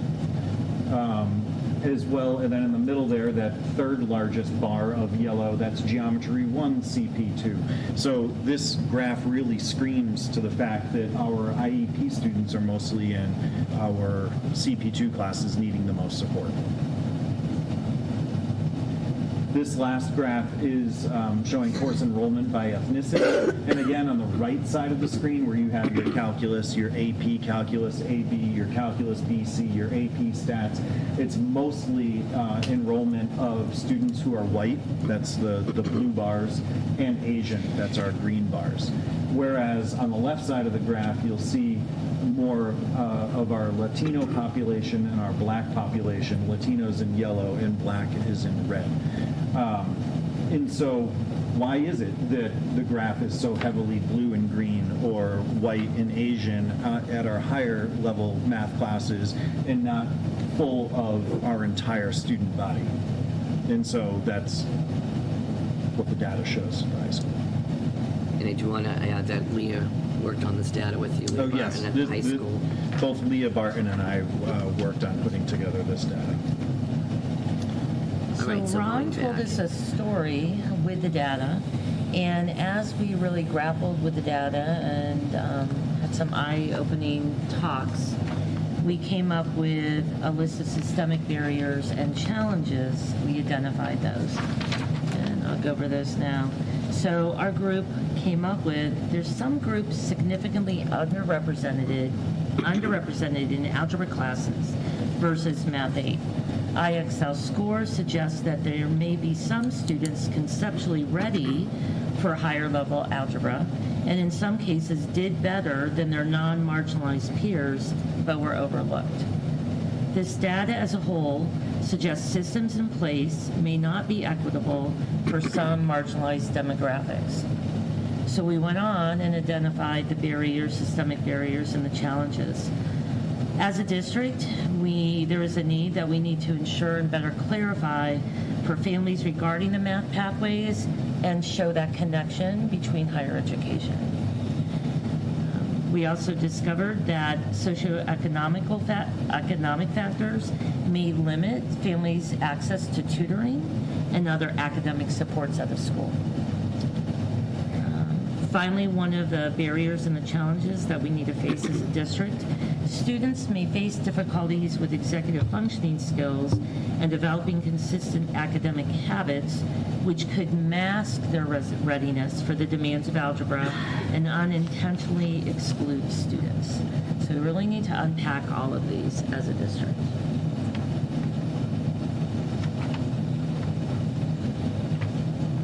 So in going through all of the information that we shared with you tonight and discussing this with the math study group, and also going back to what happened in the spring, that the school committee did vote to have us offer algebra to most students.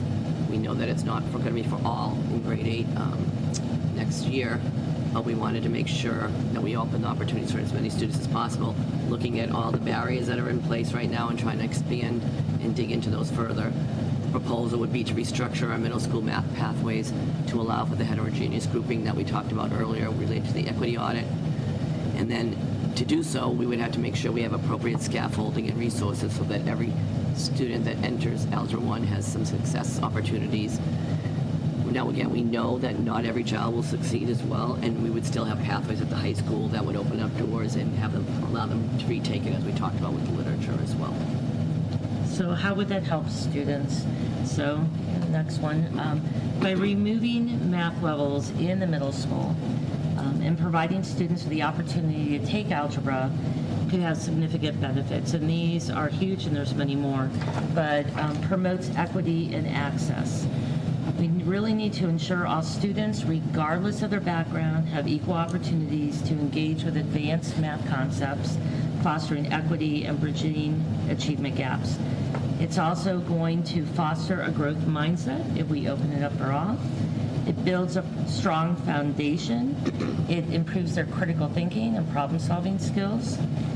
It reduces, it eliminates the divisions between students and promotes inclusivity. It improves the long-term success of the students in math, encourages collaboration, and creates an inclusive environment. So even though this team that we put forward is recommending this, we're not saying that this is automatically going to be successful for all students. There are things that we need to do to make it more successful, because we have read research for places that did not implement this properly, students still struggle. So if you're going to move forward with opening this barrier or removing some of these barriers and offering algebra to most students and taking away the levels to open up the access, then we have to consider a lot of things along the way. One of them is, how are we assessing individual readiness? What multiple assessments are we using to just see if kids are developing there or not? We should be looking for unbiased information and ways of determining that they're not getting the prerequisites. It might be on us. How do we get them to them if they're struggling, so that they might have a better opportunity? And we may want to think about long-term, which we should be anyhow, in my opinion. Standards-based grading also helps us understand, because sometimes grading can be very subjective. When you do standards-based grading, it might be when the child gets there versus when they're based just on test scores and homework and skills like that. Sometimes we don't get to the point of ever determining, do they actually know the standards, because we're not assessing in the way that is best for students and giving them more time to do so. So another area to consider would making sure that we provide additional support structures. The teachers talked about this, the teachers that were part of this group, and also when we met with the grade 6th, 7th, and 8th teachers at the middle school, this was something that they identified as a concern. Do we want to see if we can add more tutors to help support this? Because again, that socioeconomic gap for students that don't have access outside of school, if that's the way that they're succeeding to get there, then we need to make sure we're offering some of this support in school, which we are doing with the current model we have, but are there opportunities to add some more tutor support and more interventions for students to get more students the support they need?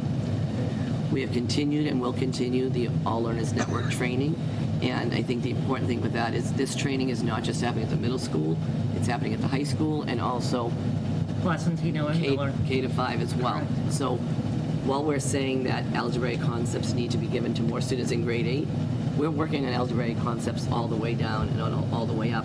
So it's not just the middle school's responsibility, it's all from kindergarten all the way up. Introducing algebraic concepts more extensively than we have in the past is something we've been working on already and will continue to do so. It's a multi-year plan of how we roll this out, and we can't just assume everything's going to be hunky-dory. We have to really be very methodical in a multi-year process for how we would do it. There is evidence to show that some of the schools where de-leveling has not been as successful is because they didn't give the adequate support to the teachers, the PD, the long-term plan. It was just kind of thrown onto them and teachers were supposed to adapt. That's not the way it will be successful. I talk about, again, in the third column there, the early exposure. It does take 3 to 5 years for methods to roll up as you start changing the curriculum. We've done a lot of work in the past couple of years to address our concerns with the math curriculum having been so long overdue. No review since 2015. Here we are. We've invested a lot of money as a town. We're very excited about that.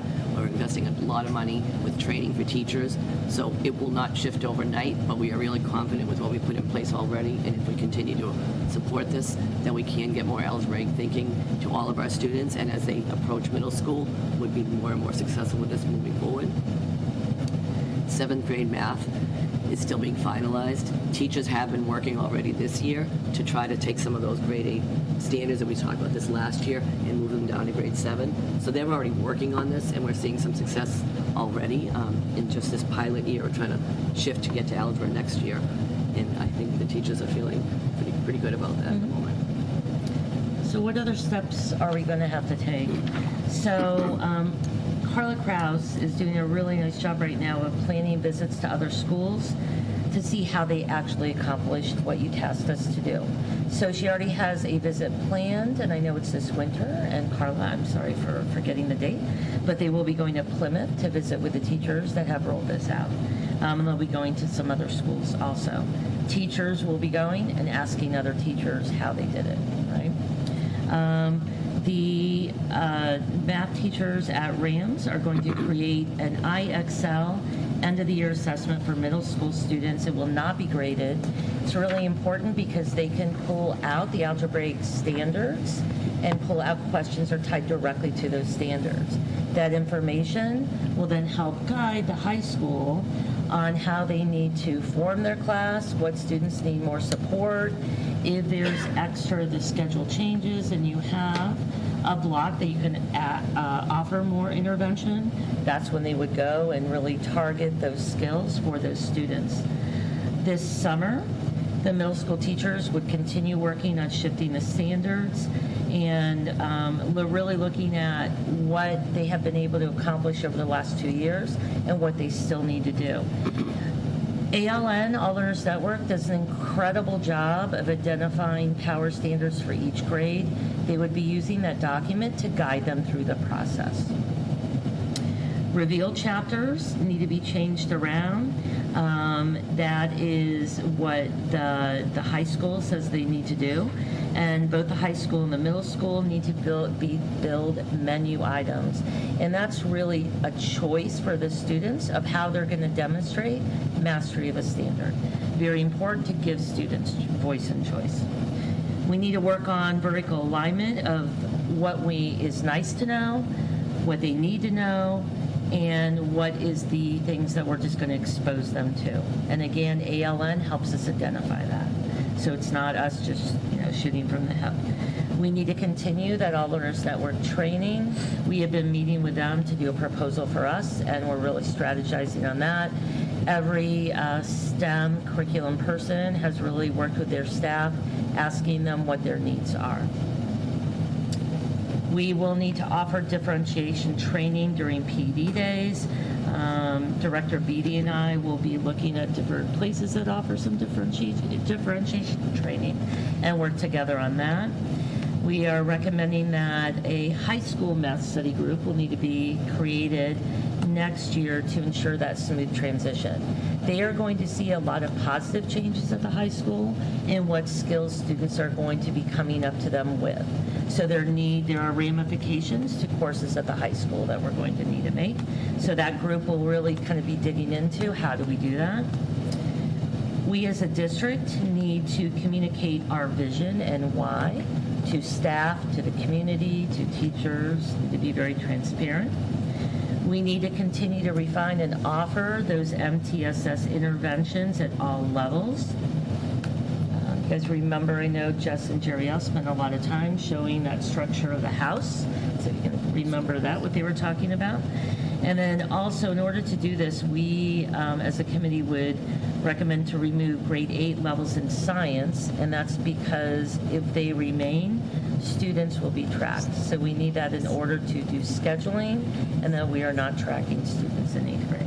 Yeah, and we've talked about that before, that when you have teams in place and then you're taking 1/3 of the kids or a little bit more and putting them in advanced math and advanced science, you're automatically kind of blocking out the whole day. And similarly, your kids that are in the lower levels are now also being tracked all day, and you can't really expand upon that. That is a challenge with having the team approach and tracking in these areas. When you get to the high school, you're not doing it the same way because they're not on the team. So they might be in advanced math, it doesn't mean they're in advanced science, but it really ties our hands at the middle school level, and it leads to more of these systemic barriers, and that's why that limitation would also be recommended due to that challenge that we're having right now. And I will say the math study group, it doesn't mean we'd be making drastic changes there, but to prepare for some of the changes of the kids coming up, there might be some transitions that would take place. And I think, Ron, you've shared that some of your high school teachers are already hearing our 8th grade teachers have already modified, just like our grade 7 this year, and we're seeing between the ALN and the new curricular resources with Reveal Math that our kids are already being exposed to more than they were in the past as well. The next slide, you can see we used a lot of different literature to review, and that's what Ron was going through in the literature review. So you can click on that and read the article yourself. And I apologize that Leah's video was not there. I encourage, it's a 2-minute and 22-second video. It's not a heavy lift. But it's a real good summary of everything, kind of Yes. frames it from a teacher perspective as well. Great, too. Before we begin discussion, I'm sure everyone has some questions. I did just want to clarify, though, that our vote last year was to offer Algebra 1, not for most kids to take Algebra 1 in 8th grade. I mean, I think we wanted there to be an offering of Algebra 1, but not that we were looking for most or the majority of kids necessarily to take it. Is that fair to say? I mean, I was just looking back into the minutes, and based on my memory, that would sort of... It is. Yeah. We already offer algebra, right, in grade 8 now. Not a full year of Algebra 1. I mean, I sat in in the back to school night or whatever. We offer it. That's not. I mean, I sat in my daughter's 8th grade math class, and she's in Math 8. But they showed the standards, and they showed how some of the standards, the Algebra 1 class standards, many of them, or at least a third of them, were being done in 9th grade. And I think this year they've tried to add more into the current algebra. This was for this year, though. Could you say that one more time? At this year's back to school night. We have an Algebra 1 class, but it is not a full year of Algebra 1. It takes many of the Algebra 1 standards and puts them into that Algebra 1 class, but then there's a whole bunch of standards, and it looked to me, based on my memory from earlier, the 8th grade standard, about a third of them are still pushed for Algebra 1 into to 9th grade, because they still need to make up some of the regular 8th grade standards at the beginning of the year. Will this be on our curriculum map? It was in a handout that I got. I don't have that document, but we did review it in our math study group that the 7th grade teachers took last summer. We planned on taking, so they took some of the 8th grade standards into grade 7. And then some of the 8th grade teachers took some of those other algebra this year. I can't tell you how far they've gotten right now, but that was their plan to try to move us forward. Right, no, we had asked for that, but I'm just saying at the beginning of this year, in the sort of the parents' night, that was what the teacher showed up on the board, is that still there were Algebra 1 standards as part of the Algebra 1 class that were not being done until 9th grade. I guess I'm a little confused because we clarified with you, if you met, because you had said that we misunderstood, and you clarified it was algebra for most. So that is what we brought forward to you, how we would get there. I would not have said Algebra 1 for most. I said we need to offer Algebra 1, a full year of Algebra 1. We have a full year of Algebra 1 in 8th grade. Just trying to include more students being able to take algebra. That's not what the standard showed. I'll go back and see if I can find it, and I'll ask the There were teacher to some send me the standards, slides. to go to your point, there are some standards That they need to currently still addressed cover, in yes. 8th grade and some addressed in 9th grade. And Ron and I were present at the meetings where high school and 8th grade teachers got together and they were talking about how they were going to further shift those. Yes, that still needs to be done, and they are working on that. But there are, But that's an important point. So that means that we are not currently offering a full year of Algebra 1 right now in 8th grade. If we still have shifting to do, then we're not. But that's why they took on more this year with the goal of trying to get to next year. I mean, this has been part of the plan. Yes. Regardless of how many kids take it. What happens to the kids that go into 9th grade into Algebra 2 now? Are they learning Algebra 1 standards in Algebra 2 that we didn't cover? Or they just skip over that? If they've taken, they would first go into geometry, which has embedded, algebra's embedded all throughout geometry. So whatever skills they need for Algebra 2 that they hopefully received in 8th grade or may not have, or just brush the surface with and need more time with, that would all be happening throughout geometry. Ultimately, the vertical alignment between 8th grade and 9th grade is very important to make sure we know at the high school level what they've covered extensively, what they've just been able to expose the students to, so that when they come to the high school, we know where they are in their learning. And that's why the group is recommending that we would do a math study with the high school to help them with the transition, because it wouldn't be a perfect rollout next year. I mean, we know that there's still work to be done, and that's why it's a 3 to 5 year process to get it perfected, right? In many math classes, I was a math teacher for 19 years. In many math classes, it frustrated me that the first term of the year would be a lot of review from the previous year because the summer happened and there was a rush the previous year to cover a certain amount of curriculum, and we didn't expect students to retain everything. So let's really spend the first term making sure they remember, what they've lost that's imperative to move forward. Things have really shifted more in line with continuously recycling through things that you've already learned in class seamlessly, so that you're learning for mastery, not just learning for the moment, so that there's less review, hopefully, moving forward in future years, where they can just dive in, start the curriculum, close gaps as they go, but not have to worry about not being able to cover an entire Algebra 1 curriculum, for example. And that's also why the high school and middle school staff went forward with Reveal Math, because they felt it also addressed the content the way they felt that they could master it. And then that's also why we, the teachers actually advocated and have fought for additional time with ALN support, because helping them with the PD that they need to implement this as well.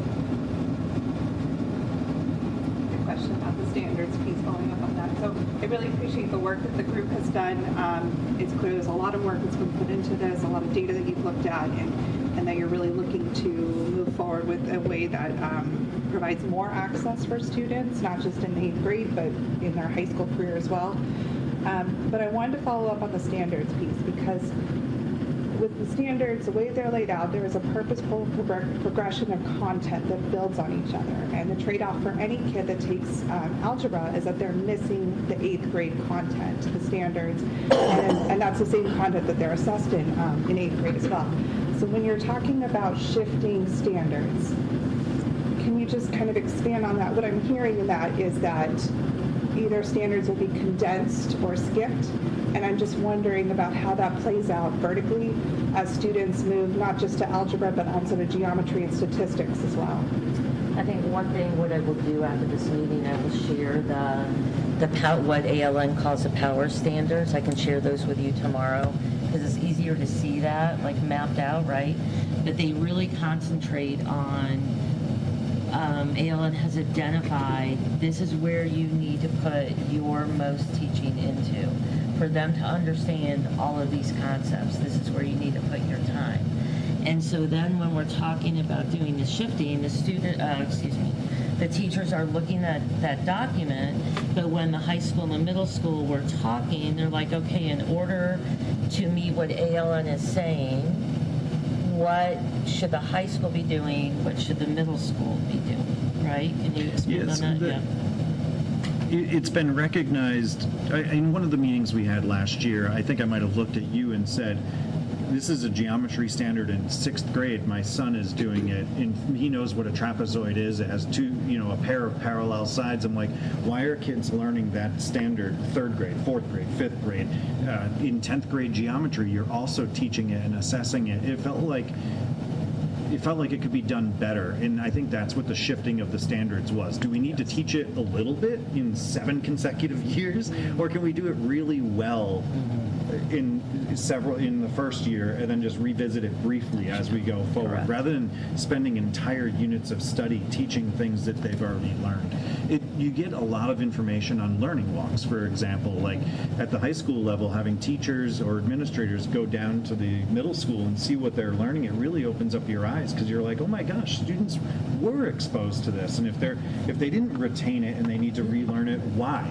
We're not blaming the kids. We're going to figure out what it is that's going on and fix it. And I think that's where what we're doing with the shifting of the standards, to make sure that we're doing it once or twice and doing it right, so that there's time to do all that we need to do. But we're also looking at it in a way that really connects with every student, because ALN, we work with the teachers to really do a lot of choice. So talking about those menus, right? So I learn very differently than Susan learns, who learns very differently than you do, right? And we can choose different ways that we're comfortable with, or the teacher might really push one of us to go a certain direction, right? But it's showing mastery of that standard. So there's a lot of power in that. If a student owns that choice, as you well know, right? There's more engagement, there's more interest, and that really pulls them in. It's a combination between the two. I'll be happy to share that document with you tomorrow. And I As we start to look at this, you mentioned a few school districts where this de-leveling math didn't work. I mean, I think we've all probably kept up with what Cambridge did and then their pivot back. What are some school districts that I can look to where it did work? Some of them are still, like the Plymouth model is still developing, so that's So it's why a work in progress. But is there anyone where this was successfully implemented? Because my concern is, I saw this movement in, what would you say, 16, 17, 18. You saw it with Cambridge. You saw it with, I think, Newton or Brookline. And then they pivoted back. So can you direct me to some places where it was successful? Yep, so Needham, did away with their levels many years ago. So that's one group in the middle school. Wellesley, I can't recall now, but I'll get a list for you. We have a few nearby. Dedham did too. I think San Francisco is probably the most documented. I mean, they've been working on this for over 20 years, and they spent 10 years on doing algebra for all of 9th grade. And it was deemed unsuccessful, actually. But one of the things that came out of it was their charts are different than what you showed us, Mr. Taylor, where when they looked at, after several years of implementation, where were our students of color accessing math? More students were getting into pre-calculus and statistics, but they weren't doing it at the honors level. And that's really the breakdown. So we didn't close the gap in terms of our students of color accessing advanced courses. And so when they looked at it, it was more than just when are we taking algebra, but also thinking about how are we supporting students in their vision of themselves as a learner, in their access to courses with scheduling issues, and then also looking at how guidance was working with students and mentoring them toward making specific choices in their courses. Some of that is social emotional too. Yeah. We have students have learned helplessness or learned to believe they cannot do. We need to turn that around as part of this conversation as to how you can do. Again, it doesn't mean we believe that every child can succeed. It just means that earlier that we expose them, they're more likely to have opportunities. And I think we believe every child would succeed. It's in algebra, in their first go, it would be giving them another opportunity in high school with what we would hope that they think. But now it's given them more time to then revisit those standards that maybe weren't working for them. So we want to still have that. We're not saying do away with that possibility. We need to retake it, but having more exposure in grade 8 would then ultimately lead to more success in high school. John, to kind of flip what you asked, one thing that we discovered as a committee that we talked about for a while, the biggest reason why districts failed, we discovered, was that they did not offer support to their teachers. So they just put all the kids in algebra without helping the teachers. That's not fair. The teachers were not trained to do that, right? And so that's why, that was one huge thing that came out for us. And we're like, in order to make this successful, we have to support our teachers in so many different ways, right? We have to offer that. And that will ensure the biggest way that this will be successful. If they are feeling comfortable, they know how to do it. Teacher support, and I understand, I can see how that would be really important. But if we're covering the same amount of standards, and we would agree that some kids just need more time, more exposure, more time on learning for that, right? How do we accomplish covering all of those standards with kids at needing different things? Some kids might get that lesson in 5 minutes, and some might need the repetition and do it in 50. How do you do this without increasing time on math? Is that part of it too? Part of it is, I'll let you talk a little bit, but part of it is setting the stages. As Susan said, it's not just a middle school responsibility. So it is building it pre-K all the way through, right? Building those critical thinking skills, having number talks, having kindergartners explain their mathematical thinking.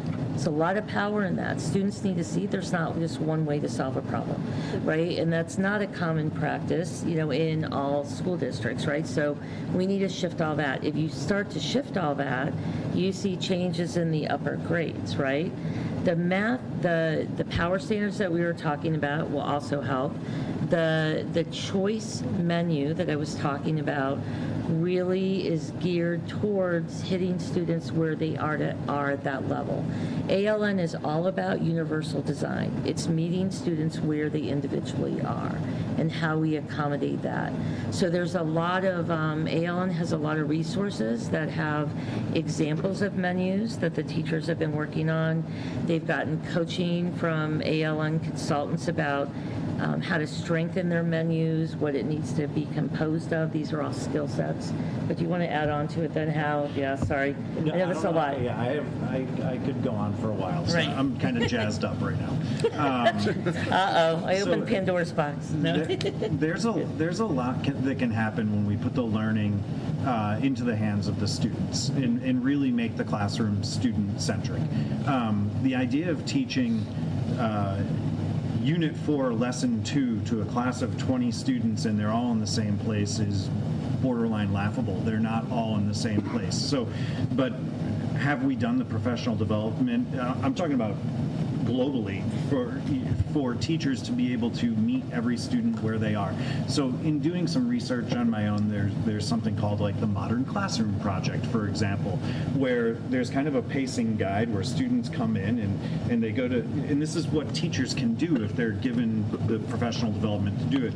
Students come in and they know where they are in their learning journey and they go to different tables and they pick up their materials and they watch a video. Some sit with the teacher, some go over here and work on a project, and some might be on Unit 3 while some are on Unit 2, but as long, and if they're supposed to be on Unit 4 right now, the teacher has a plan, and maybe there's flexible grouping set up where there's a team of teachers where students who are struggling can meet up and learn a certain topic in a classroom together and then come back in and join the group for some instruction. There's all sorts of things we can do that I don't think are being done because it's so hard to break away from tradition. So can we just, can we just go back to the Excel benchmark testing by demographic data that you put up? The middle school one? Yeah. And while Dr. Kuska brings it up, I can just sort of ask my question. I mean, I think that you definitely identified some inequities in the data. I mean, that's very clear. However, I guess my question would be, have we gone to the low-income students that have scored 700s or better on their IXL scores, and we said, you know what, because this was done in November, let's put you into Algebra 1. Have we gone to the 504 learners who scored 700s and above and said, do you want to go into Algebra 1? I mean, I think we need to look at this as in different ways of potentially getting kids there. We've identified inequities, but then have we tried to solve them? Are there other ways other than sort of throwing out sort of an advanced class that we can allow for kids to challenge themselves? Because I think we talk a lot about rigor, and I definitely think we need to increase rigor. But by rigor, I mean like, hey, we want to make sure that kids can run as far and fast as they can, and the kids that want to run faster but are having problems running faster, we want to give them the supports and to help them get there. But we also have to recognize that there's some kids that just either don't want to go that fast, or maybe even with all the supports, just won't be able to get to that place. And so putting them in a classroom with these kids that want to run far and fast may be detrimental to their own, mental health and sense of self-worth. So, just some thoughts off the top of my head, allowing parent overrides in 8th grade or to go into Algebra 1. Having more year-end assessments rather than just relying kind of on a teacher recommendation to let kids go into Algebra 1. And again, this is perfect data to sort of demonstrate my point. We've sort of identified a bunch of kids. Are they still in Math 8? If their scores are similar to kids in algebra, or have we given them those opportunities? I mean, going back to this is data that we just recently gathered this year, so no, this is similar to you said the it was November, right? So it's just like a couple months into the year. I mean, that you had that. I mean, just like it just We haven't had a plan in place to do things like that, though. That's part of the problem with the system we have right now. But that's not the suggestion, right? The suggestion is to, I mean, All Learners Network, right? I mean, you sort of, it seems, it just feels like you hired a consultant, if you will, that had a goal of essentially heterogeneously making a classroom, and now, you know, it's shockingly that's what the recommendation is. I mean, I think we need to know a little bit more. There's a lot of talk about PD that's needed. You know, what is the cost of that to get everybody up to where they need to be to do it? Is it a cost-effective way of sort of making sure that everyone has access to it? The end goal, I don't disagree with at all, and you know, finding these data points is incredibly important. I just think that we need to think about whether we really want to bifurcate or not allow for any kind of bifurcation. And I think that's why we talked about a multi-year process. Right. So we would have to come back, and if that's the direction we're going, then we give you a multi-year, work with the teachers, and put together a multi-year implementation timeline for all of the things you talked about. The other thing that gives me pause is the de-leveling, detracking the science without input from the science teachers at the middle school and high school. So to the extent that we can kind of really look at these schedules and see if there's, if we're going in this direction, see if there's a way to accomplish this in math or where we're going with this, but make sure we have voice and collaboration between the science departments at the middle school and high school and get to hear from them on this, because I'd be really reluctant to make a decision in a month that without hearing or looking at any of that, right? And also, I heard and an understanding of the standards that are covered in both. And I know years ago we got away from IPS, which we had before, just straight up honors science. But I'd like to understand that all of those standards are being met and that we're not making this decision by decreasing standards and depth of what we're covering. And I think also bringing this plan to all of the members, maybe of even the math curriculum review teams. I know that a number of them came to us and said that, you know, they definitely were not in favor of de-leveling. At the high school, some of the ones that with the high school, prior. high school and other grades too. Is All Learners Network available for science as well? They do. Not as specific as math. So I'm concerned about how you would do differentiated learning in a heterogeneous classroom if you detract science at the same time. So there's a lot of questions on that front. But so I guess let me correct myself though. All the same concepts apply to any single subject. They would be able to help us with science. I know that, you know, in the past, the concern was for the past science class that it was not standards-based.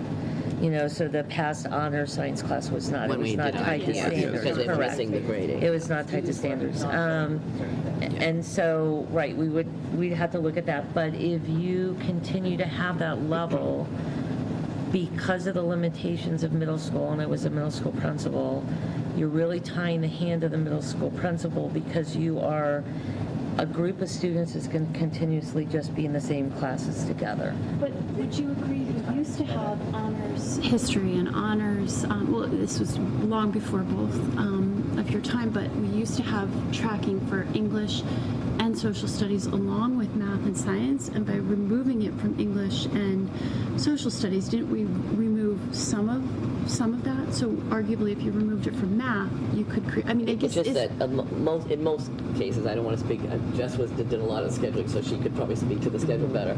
But in most cases, when you're leveling for math, most of those same kids are going to be leveled in science, right? It's just they kind of fall hand in hand, and it doesn't always mean that. Got away from teams in 8th grade. Say it again. For that reason specifically. We moved away from teams in 8th grade. We would have to move away. We did, and then they moved back. Yes. We attempted that. Yeah, and then you moved back to teams. Yeah. And a lot of that was teachers feeling in developmentally for We moved away from teams because we had so much tracking and boxing in that we had to take away the teams, and then with the goal always to put them back we just had a blip of a group that kind of went.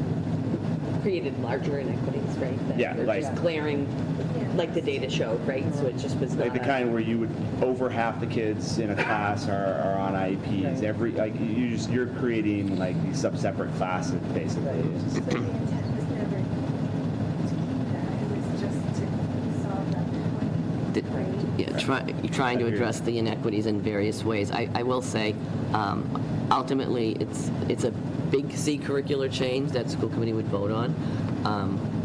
We would like you to do whichever way you go by February, because the teachers are waiting to figure out what they need to do next and what we have to plan for implementation. There is another possibility that if we're agreeing that we're going to try to get as many students as possible through more algebra concepts so that they can open more doors in high school and beyond, we could also stage this as a 2-year process where you keep levels for next year, but it's still algebra. So the lower level may not get all of it in the first year, with the hope that by year 2, we then remove the level to try to slow play it a little. That's another potential possibility. Can you speak louder? It's really hard to Yes. hear. I'm sorry. So for the kids, if you do take Algebra 1 in 8th grade and it just didn't click for you, and then, so is the idea that then you would retake that same Algebra 1 titled class? No. Or Can is you it, talk about is what it a we talked different- about the other day? Because I don't think that is something that would be super appealing to. No. So there would be ideally multiple options. One of the things that was thrown out there, not thrown out there makes it sound like it was not well thought out. That's not what I meant at all. If we have methods in place where we can track student understanding specifically, so rather than a student takes an assessment and they earn a 77 and they put it away and they don't know where that 23% gap was, their parents don't know where the 23% gap was, the special educator that works with them doesn't know where that gap was, they move forward, the foundation continues to weaken because you need to build on that and grow stronger as a math student. We need to track by standards or by high leverage concepts. I forget what they use with ALN, but essentially power standards. And if we're assessing how well you know standard A and standard B and standard C, we can see that a student wouldn't need to redo all of Algebra 1. There might be pockets of understanding where they're experts and could teach it to their friends, and there might be areas where we can clearly identify, oh, they don't need to redo all of Algebra 1. It's really standard C, F, and G. And then we can build that into support in 9th grade for the students where that information could be shared with teachers. And perhaps during warm-up, the 5-minute warm-up at the start of class could be, oh, we've recognized that many students still aren't carrying forward this information. Let's put that on a warm-up and spend 5 or 10 minutes on it. Or let's have students meet during DSB. DSB needs to be more structured, and perhaps if we realize there are gaps in student understanding, it's considered learning time. Why not make it learning time? Come learn in the areas that you need to close those gaps and allow you to succeed to your ability. And the other piece, that's one of the reasons between Reveal Math and also thinking in IXL, that we identify the standards that students are missing through IXL and part of our intervention. So we're doing some direct intervention with students, and then we're doing indirect intervention where our middle school interventionists or high school interventionists will also have those standards and be setting up modules for the kids to do, which they can do during DSB or RAMS block right now. So that is also part of the work that we're doing and moving forward as we speak, so that hopefully kids will get that extra support as we're going along. So Sarah, what we were talking about, the reason why for the high school math study group is that there would have to be shifts in what the high school students would take. And if these shifts, like we would need to look at, and we talked about this before, what understanding are most students coming up with? So what does the high school need to do? And if we do that, like correctly, then we need to look at, is there a big need for Algebra 1? And is there only a need for just some students in 9th grade to have that? And then you can look at possibilities of combining different math classes for the high school. If you only think you need a half a year of some kind of math class, half a year another, that would all have to be worked out with this math study group, right? But it opens a lot more opportunities for students to get to those high-level classes in math by doing what we recommended. Can I ask a question about the timeline? So, I'm understanding Reveal is in year 1 this year. Correct. Correct, okay. So I'm hearing a lot of shifting of the Reveal scope and sequence or the curriculum in terms of like which standards we're going to prioritize. And I'm just wondering about the timeline for that and the support for teachers, because the implementation science around adopting a new curriculum is really, year 1 is focusing on implementation and just implementation and monitoring the fidelity. So I'm just wondering about the support for teachers in trying to adopt something and then change it at the same time. Yeah, absolutely. So this was asked by the teachers, not by us.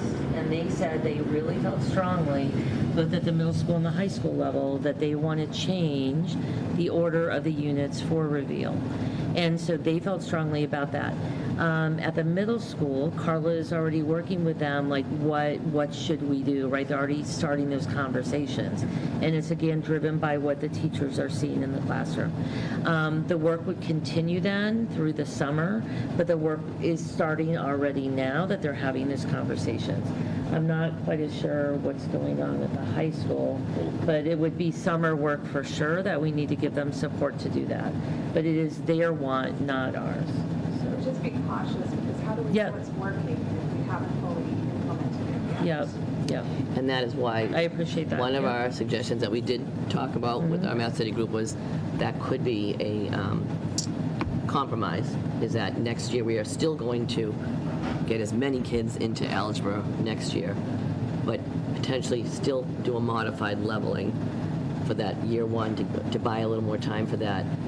Still opening more doors is the ultimate, and then year 2 be the hope that we would remove the level completely. So that was sort of like, if we're not feeling comfortable to go this route yet, that would be sort of the 2-year plan for that. Can I ask about the scaffolding for the elementary? Like, is there a thought about having a elementary study group? There's a lot of gaps from, I don't want to say from COVID, but they exist. They go all the way up through as we track into middle school and high school. So I'm just curious as to. Yeah, sorry. thank you for that question. What has been really decided at Constantino and Miller is that the teachers have the big want of really using those after-hour curriculum time, Cynthia. Their big ask has been to concentrate it on math this year. So they're having a lot of those discussions, part of an upcoming PD day, that the Placentino math teachers are going to be doing a lot of work and together part of the day, as they did was it the last PD day or the day before? I apologize. But we are listening to their needs, and we're trying to provide things during this school. We have been providing things already during this school year to help them meet that. We also are looking at, because teachers need to be more comfortable, so part of ALN is we've had coaching by them too, so the teachers get to ask those questions, something they've been struggling with, or they can actually view that teacher and the teacher can say, what do I need to change, or give me some advice, or how do I need to do it. And there's been a lot of back and forth going with that this year, which has been appreciated by the teachers. Yeah, the elementary teachers actually requested additional coaching from ALN, so that was where they did get some additional grant funding from and thank you to, I'm sorry, HEF for supplying grants for that this year. And I think Joni and I have reached out to ALN and asked if they could propose different models for the future. We would ultimately like to send out our interventionists and potentially some grade leaders to get more of the train the model moving forward, so that they become even more of the experts, which is also mitigating costs and more sustainable long term. So that is something we're still waiting for those proposals, I think. Yes.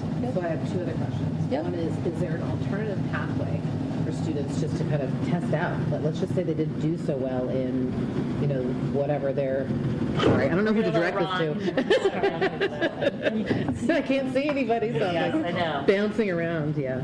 An alternative pathway, so maybe that student didn't do so well in their 6th grade year, but then they, I don't know, they blossomed. They were mature enough to be ready for it.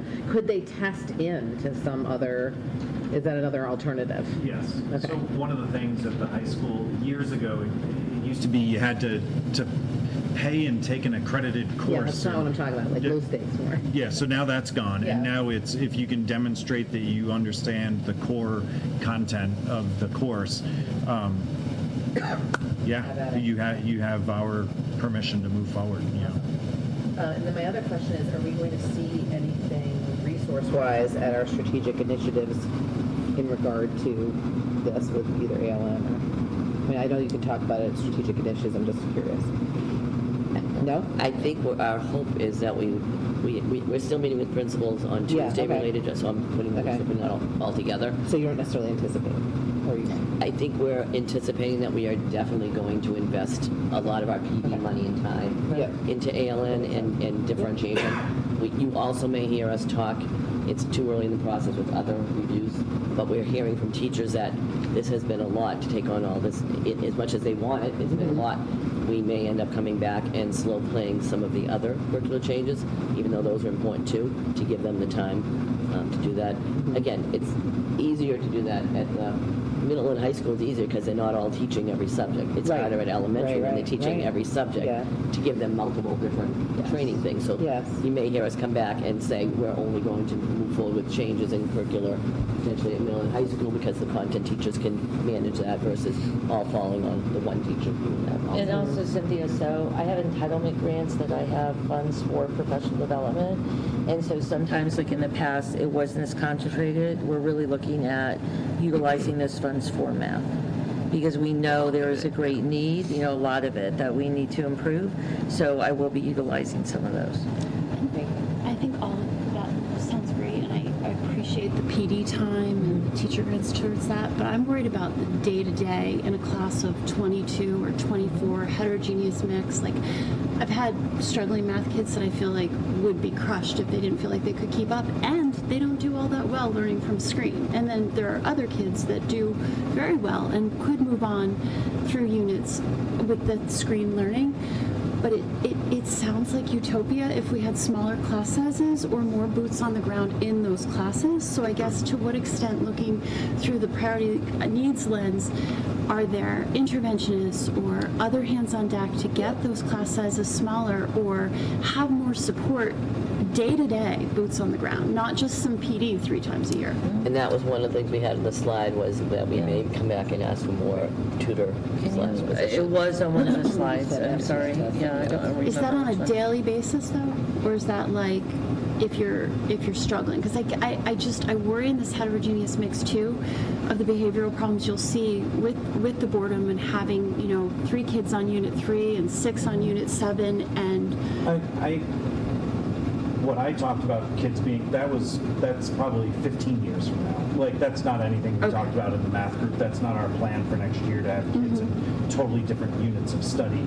I'm just talking about, like, that we want to get to. Yes, we're taking an incremental step to getting to a place where every student is learning at their own pace, comfortably feeling empowered and enjoying themselves. We're not there. I didn't mean to give that impression. We're not going to put screens and have kids watching videos to learn. That's not our intent, and I'm sorry if that's the perception I gave.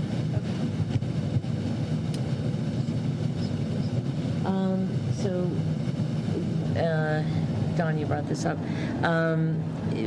One of the things on one of the slides was to add more math tutors. Would be through the right, and it would make through the priority needs, and it would be something similar to what we have at Placentino and Miller. We have math tutors at Placentino and Miller. We do not have them at Rams at all. So Carla is doing the intervention. And at the high school, we do not have, it's not the same setup, right? So that's what we're going to recommend, have some extra tutors to work on that, to bring those students' skills up. But we're also knowing we're trying to mitigate budgetarily as well. Right. So, but we talked about the fact that enrollment has shifted a little bit. That may open up some opportunities to potentially shift some current positions to tutor positions to get some of those needs met without necessarily adding to the budget. Would it be helpful to quantify it too, just to understand like what we get with that? Is it every day? Is it once a week? Is it 15 minutes helping X kids? Like to try and understand what that support is. Because I can have that information for you for priority needs. I can have that. I don't have it right now. But what grades too? I mean, do we start doing it in 6th grade so that by the time they get to 8th grade, I mean, it's, because obviously I think that would be what we would ask back. for is for all grades, not just when they hit a certain grade. Like we're really trying to consider in high school as well, which also leads to schedule constraints, right? So you also have to have places where we can give them that extra support, and schedule limitations can limit that as well. I do feel like Rams with its current schedule does have some opportunities with the Rams block to be able to offer that. And as I mentioned already, even though they may not be getting, because Carla's one person right now, she may only be doing a certain number of kids, but she is setting up interventions that kids can do in that block as well with IXL. So what I will base this data on is what they're able to do at Constantino and Miller. So that's, I'll be giving you actual data. How often they can get support and things like that. But it would vary depending on the needs of the student. Correct. So other things that you want us to get for the next meeting? Well, it would be February, we'd be coming back to you, so, This is not for the next meeting, but No. just one thing to consider. So I really appreciate the way that you're prioritizing communication to staff and then support for the teachers in implementing all this. And one more thing that you might want to consider prioritizing is the data collection and monitoring. Because what I hear you saying is that the district is going to be implementing a new curriculum, shifting that curriculum and the standard progression, shifting the course offerings or expanding them to 8th grade students, and then also shifting pedagogy as we support teachers in adopting a UDL instructional practices all at the same time. And that's a lot.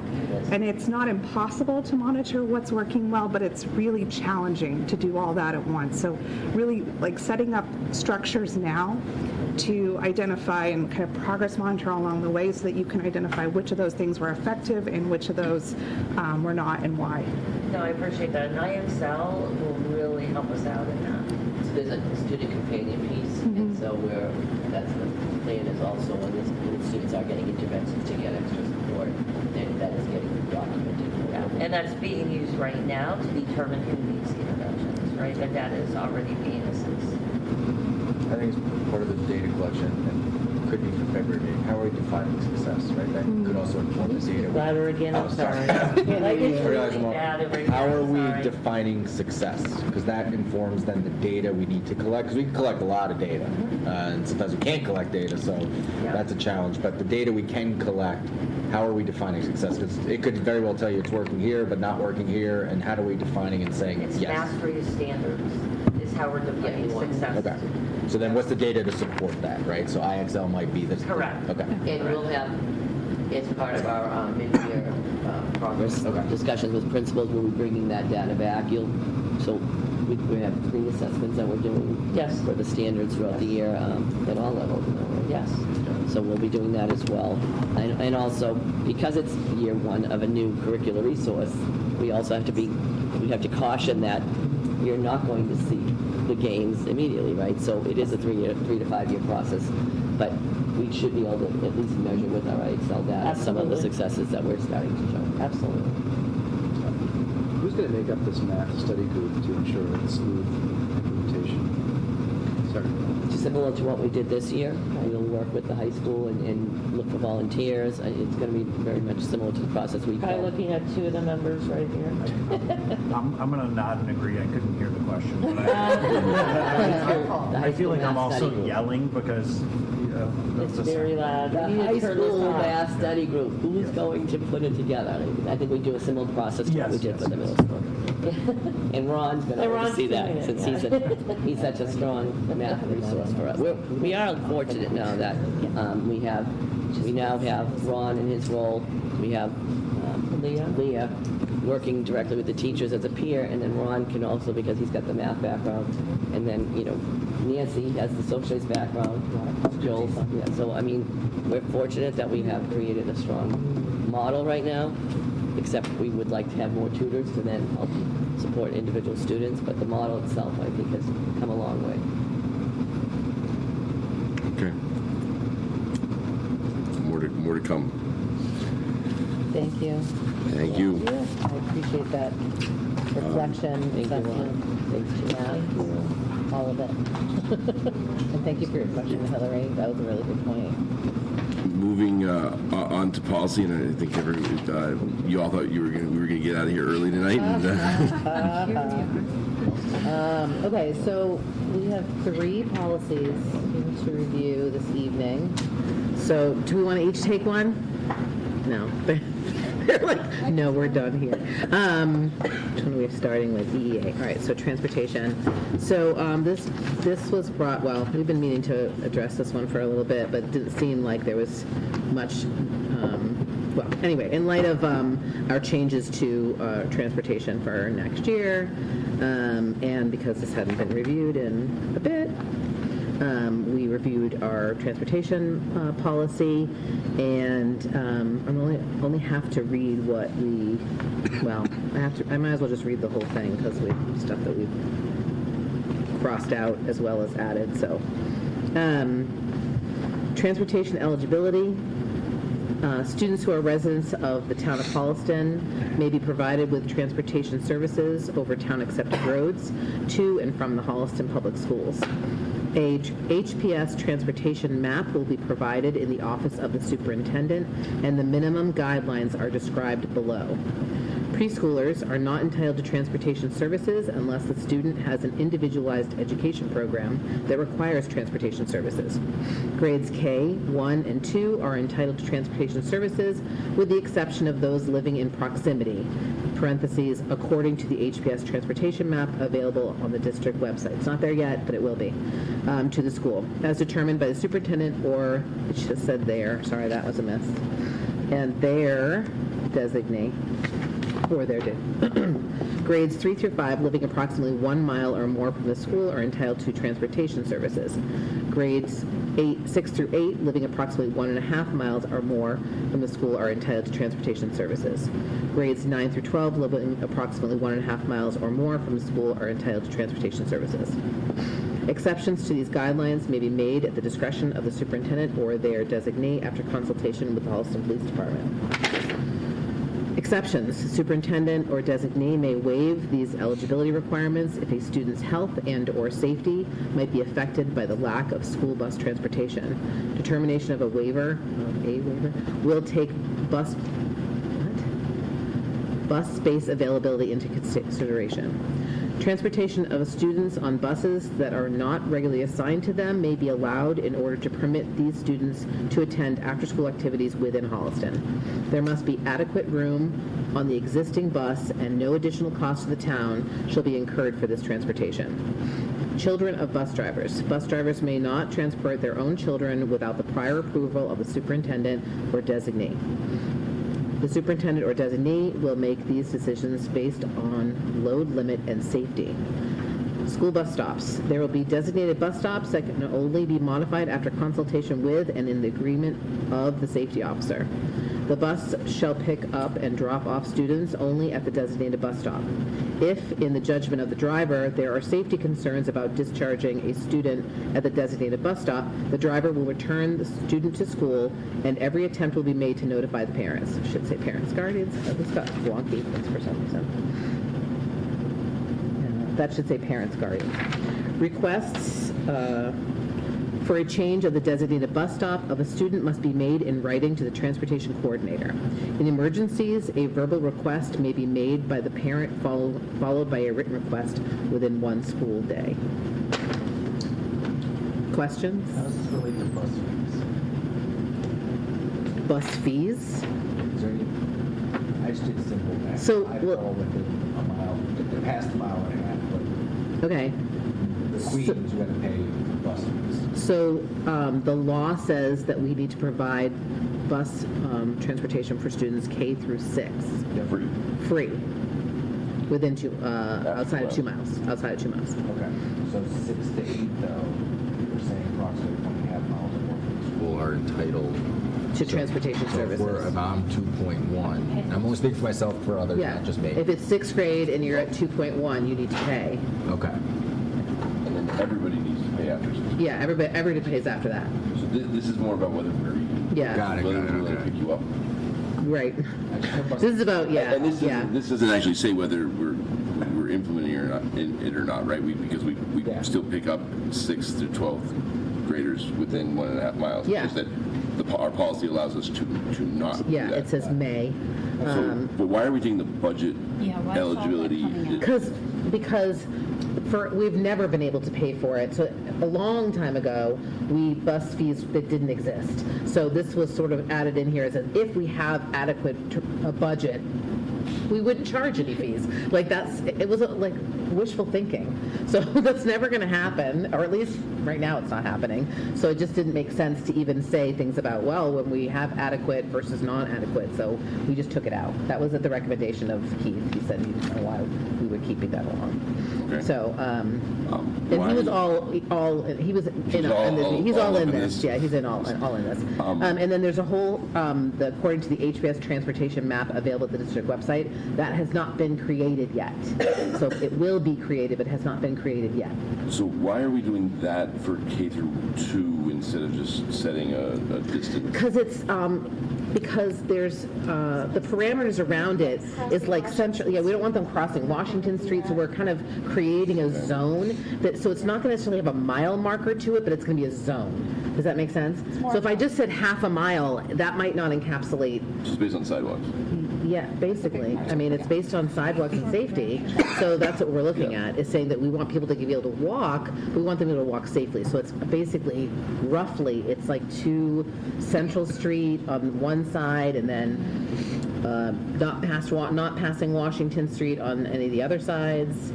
And then I forget where it is on Woodland. But that hasn't been created because it needs to be created along with the public safety officer for us to make sure that is, they agree with that.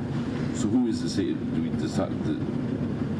Well, we just said they're going to make it. I mean, that's administrative. Who's the safety officer though? Our current. Is that that's not SRO, right? That's a. No, I think they have to go with I mean. Who's our safety officer? Our SR. I don't think it's the SRO. Yeah. No, like the consultation agreement there will be designated bus stops that can only be modified after consultation with an agreement of the safety officer. Yeah, we work with the town. They have a safety hour. They have a. He's the emergency management. Yeah. But we're going to consult with him about a bus stop? No. Right. So Can we get that out? We're not. He's not the safety officer. who is the safety officer? Well, it's a member of the police department, but I don't know who it is. So then can we put in police safety or can we put in the? Shouldn't it then just be the SRO? It could be, but we couldn't. That was the recommended language. I could take it out. No, I don't. I'm not even saying take it out if we don't want to. But I'm saying yes, some sort of more defined. So I can just say in consultation with the police department. Where did I say safety officer? School bus stops. Oh, last page. There will be designated bus stops that can only be modified. Yeah, I don't think this is a police. We want with this. and the agreement of the safety officer. Why don't we strike that? Yeah, I don't know if we want the police. Have we ever done that? It's an administrative thing, so I don't know. If they wanted to change it. We have said, like when we've had parents say, my child's bus stop is unsafe. Right. In the past, and we have asked the SROs to go out and take a look and give us some feedback on that. I recall in the past. But every time we modify a bus stop, we get the safety officer to look at it? Because if we don't, I feel like that's what gets us. Yeah, no, we don't every time, but when we've had requests about safety, that's when we have sent them. But we can still do that without having that sentence in, because I feel like it's. Yeah, I mean, the only thing like the safety officer could mean a variety of things, and just maybe there's the potential of leaving that open-ended. Right, I just want to put, can't put a person's name in. Well, I don't And that wanna safety leave- officer could be a member of the police department, or they may not be. I'm I want to guessing. either leave it a little bit more open or Administration, and then they would go to the safety officer. Okay, designated attachment modified Consultation with Leaving it open as a with, safety officer, if someone makes a call. with David George. Are they well, it's not capitalized, so it's not a defined term. With but at the HBS same time- administration, can we just say that? Then you guys have your own procedures, that's how you manage that. Can we just say the administration? Is that acceptable It's to you? better. Better than safety It's better officer. than just. Yeah. Okay. All right, anything else?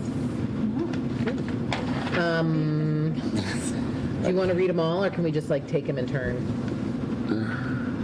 So is this considered a first reading? No, this is a long-standing policy. We just need to vote on it, we're done.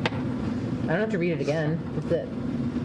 Okay. Until we revise it again, eventually, some other So time. we need to vote on it? Yes, we do. Ready? Entertain a motion to? I get it. I'm trying to decide whether I'm ready to entertain a motion to.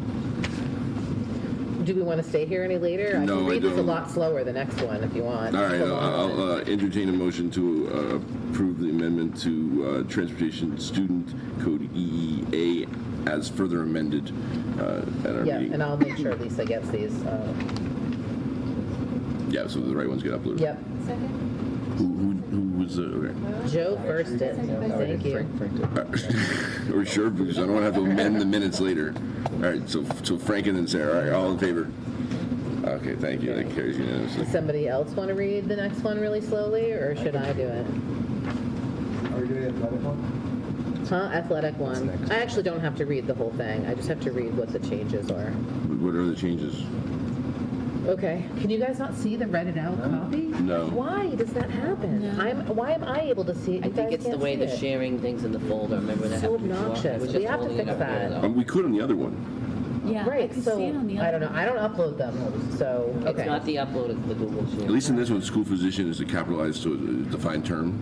So it's Be nice. Which one are you looking no, for? I'm being nice. I'm giving praise. So, I apologize. Is there a way for us to put it up on the, so you guys can see it that way? Why don't you I'm just gonna tell put it us up. the Well, I'm going to tell you. So Are we it's on JJIF. They changed the whole The title's been changed. I know, but the title's been changed to head injuries and concussion in extracurricular athletic activities.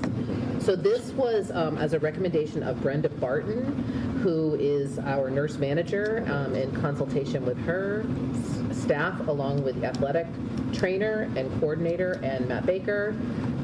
It was also vetted through Dr. Zisblatt, who is our school physician.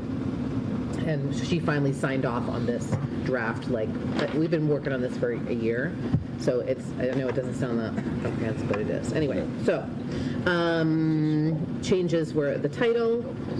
There was an addition to where it was mentioned about coaches, certified athletic trainers, volunteers, school team physicians, and there's an addition of athletic coordinators. I'm not sure I know really what the difference between athletic director is, but I guess that the athletic coordinator is at, like at the middle school, we have an athletic coordinator, but not a director. So we wanted to be inclusive of the staff that we have. In the second paragraph, there was a mention of, in accordance with CMR 201, Mass General Law 105 CMR 201.000, that she wanted specifically into the policy, not just being a reference. It's also as a reference, but she wanted it specifically added. This affirmation is updated biannually by September 30th, every odd-numbered year upon review or revision of its policies. So that's the law, so that's why it's in there. On the second page, on the next paragraph that begins most student athletes, there's an addition of However, relying only on an athlete's self-report of symptoms to determine injury recovery is inadequate, as many students, instead of athletes, are not aware of the signs and symptoms of the severity of concussion injuries pose. And then the next paragraph down, it's talking about the research about concussion. Research has shown that young concussed athletes who return to play before their brain has healed are highly vulnerable to prolonged post-concussion syndrome, or in rare cases, a catastrophic, potentially lethal neurological condition. That was added. Last paragraph. I'm just going to read that whole thing because that was all revamped. This protocol should be reviewed as needed, but at least every 2 years, with the protocol team to discuss the policies and procedures to be followed to manage sports-related concussions. The district protocol team will consist, at a minimum, of a school administrator, school nurse, school or team physician if on staff, athletic director, licensed athletic trainer if on staff, neuropsychologist if available, guidance counselor, and teacher in consultation with any existing school health/wellness advisory committee. Any changes in this document will be approved by the school physician, and any change will be given to the school committee and protocol team. This policy shall be referenced in the student faculty handbooks and also available on the district website. Those are the changes. I know they don't sound big, but that took a while. Can I ask a stupid question, or if I like to say a question? Sure. So how do we monitor? Is it anytime you put in, a period of time to review something, right? And to every reviewed every two. How are we tracking to make sure that we're actually following these things? Well, it's their compliance. So as the nurse manager, she has to make sure that we're reviewing the things that we're supposed to every year. So the team needs to do that. It doesn't mean that we have to do that. They review it. If there are changes that need to be made, then she brings it to our attention. Did I say that correctly? I believe I did. So the responsibility is with the She's supposed to make sure that we're in compliance. Okay, so then how do we make sure that, we still need to make sure though that it's being done. Basically, or we're assuming that they're we just have things where we set timelines and time frames for the. It's just the law. So the law says that they need to review it. So the law says that too? Yes, that they, as the team, has to review it. They have to affirm that it is being, Since I've been here, the nurse leaders have brought it forward to administration. Yep. It seems like every year, but yeah, it does seem like that. It was yearly, so. Yeah. Yeah. Okay. If all the people who said that this is good, I'm good. Anyone have any more? Okay.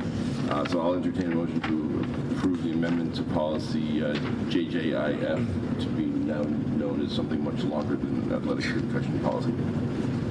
So moved. Okay. Last one is. We get a vote. Oh, sorry. I'm rushing. Thing, yeah. Did we already vote? Go ahead. No. So you have all aye. It's getting late. It's early. Right, we haven't even hit 10 o'clock. IGA and DC. Now I'm getting lost in the acronyms now. These are that passed, by the way, unanimously. Susan, this one wasn't our new policy, because we kept going back and forth about acceptable use of digital resources versus acceptable use of. So this one's new. Yes. Okay. That's what I wanted to make sure. Yes, I did. So there's a whole bunch of different ones that we're working on acceptable use, and the most. We felt like the most important one that we need to get addressed right now is about our digital resources, and so Dan McLeod worked with us on this one and felt that we worked with MISC's guidance policy, and then Dan McLeod added a few things in here.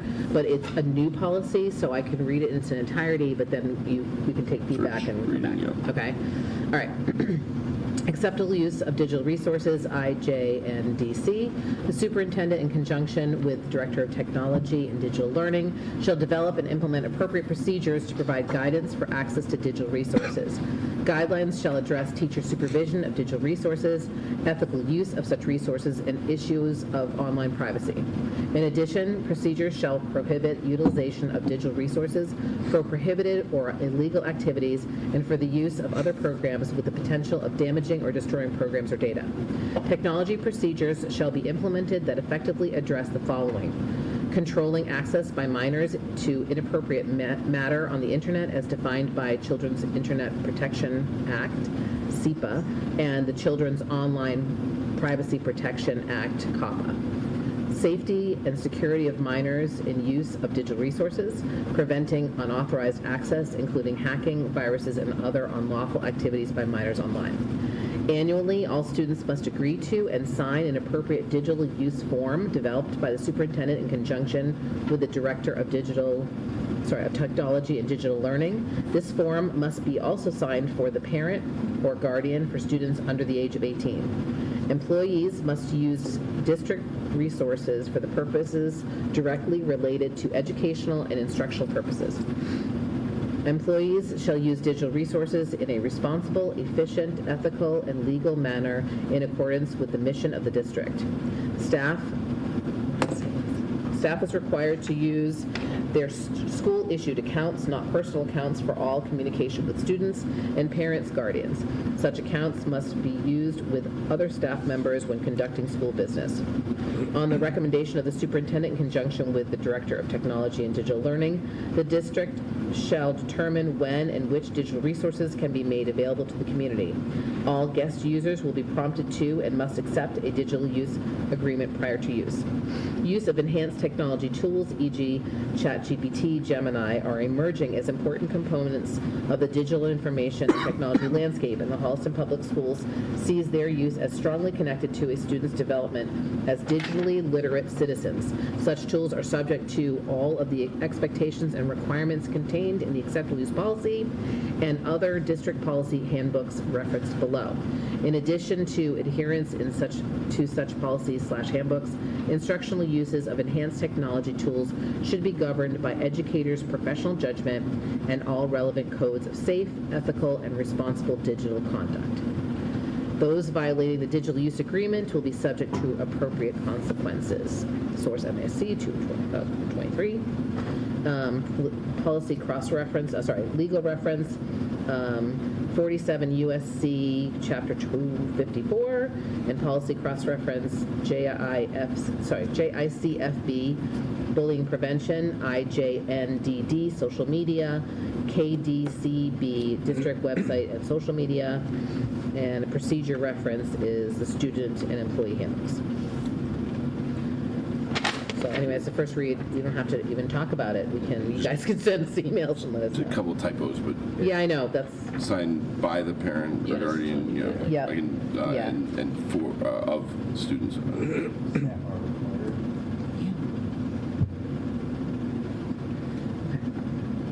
Address typos.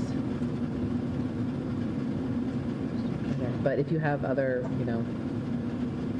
comments, concerns, whatever, I could bring them up in our next meeting. Okay. Thank you. All right.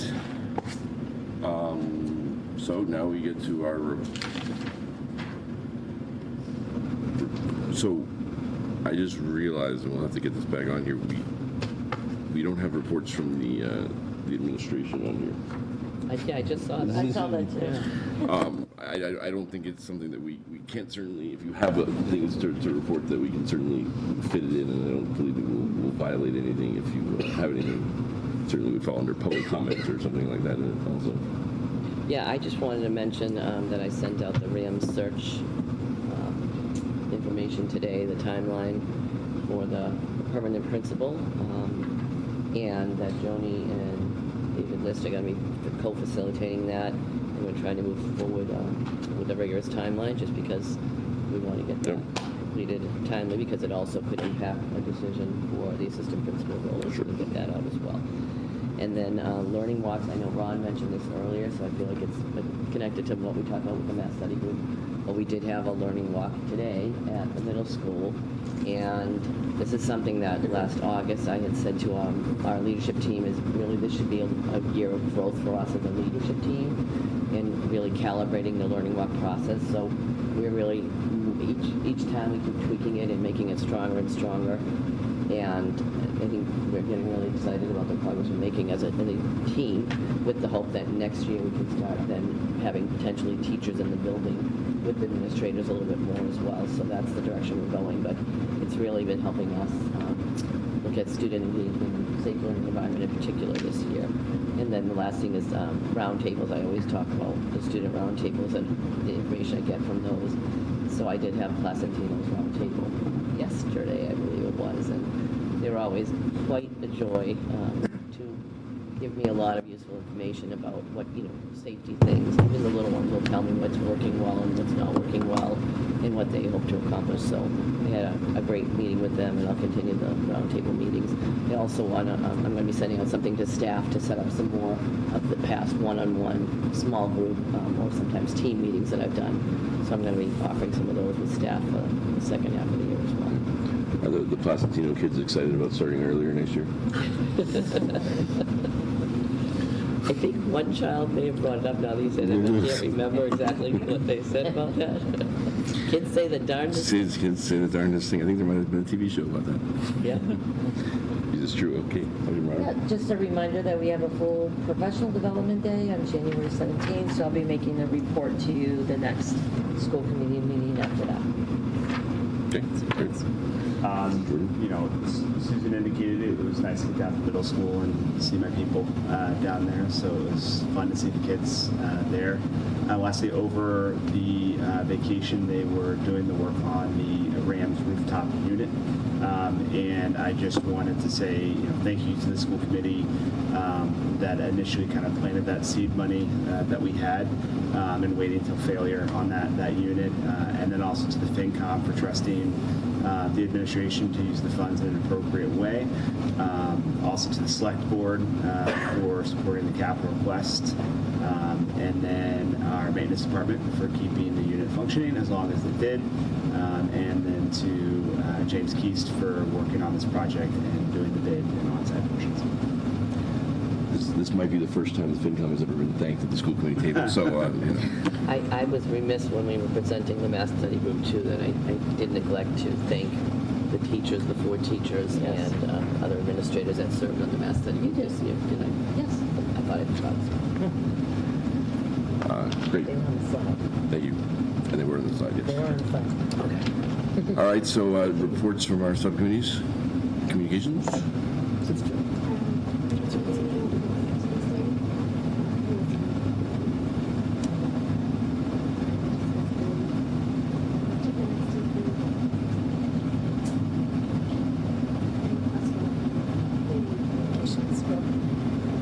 Okay, great.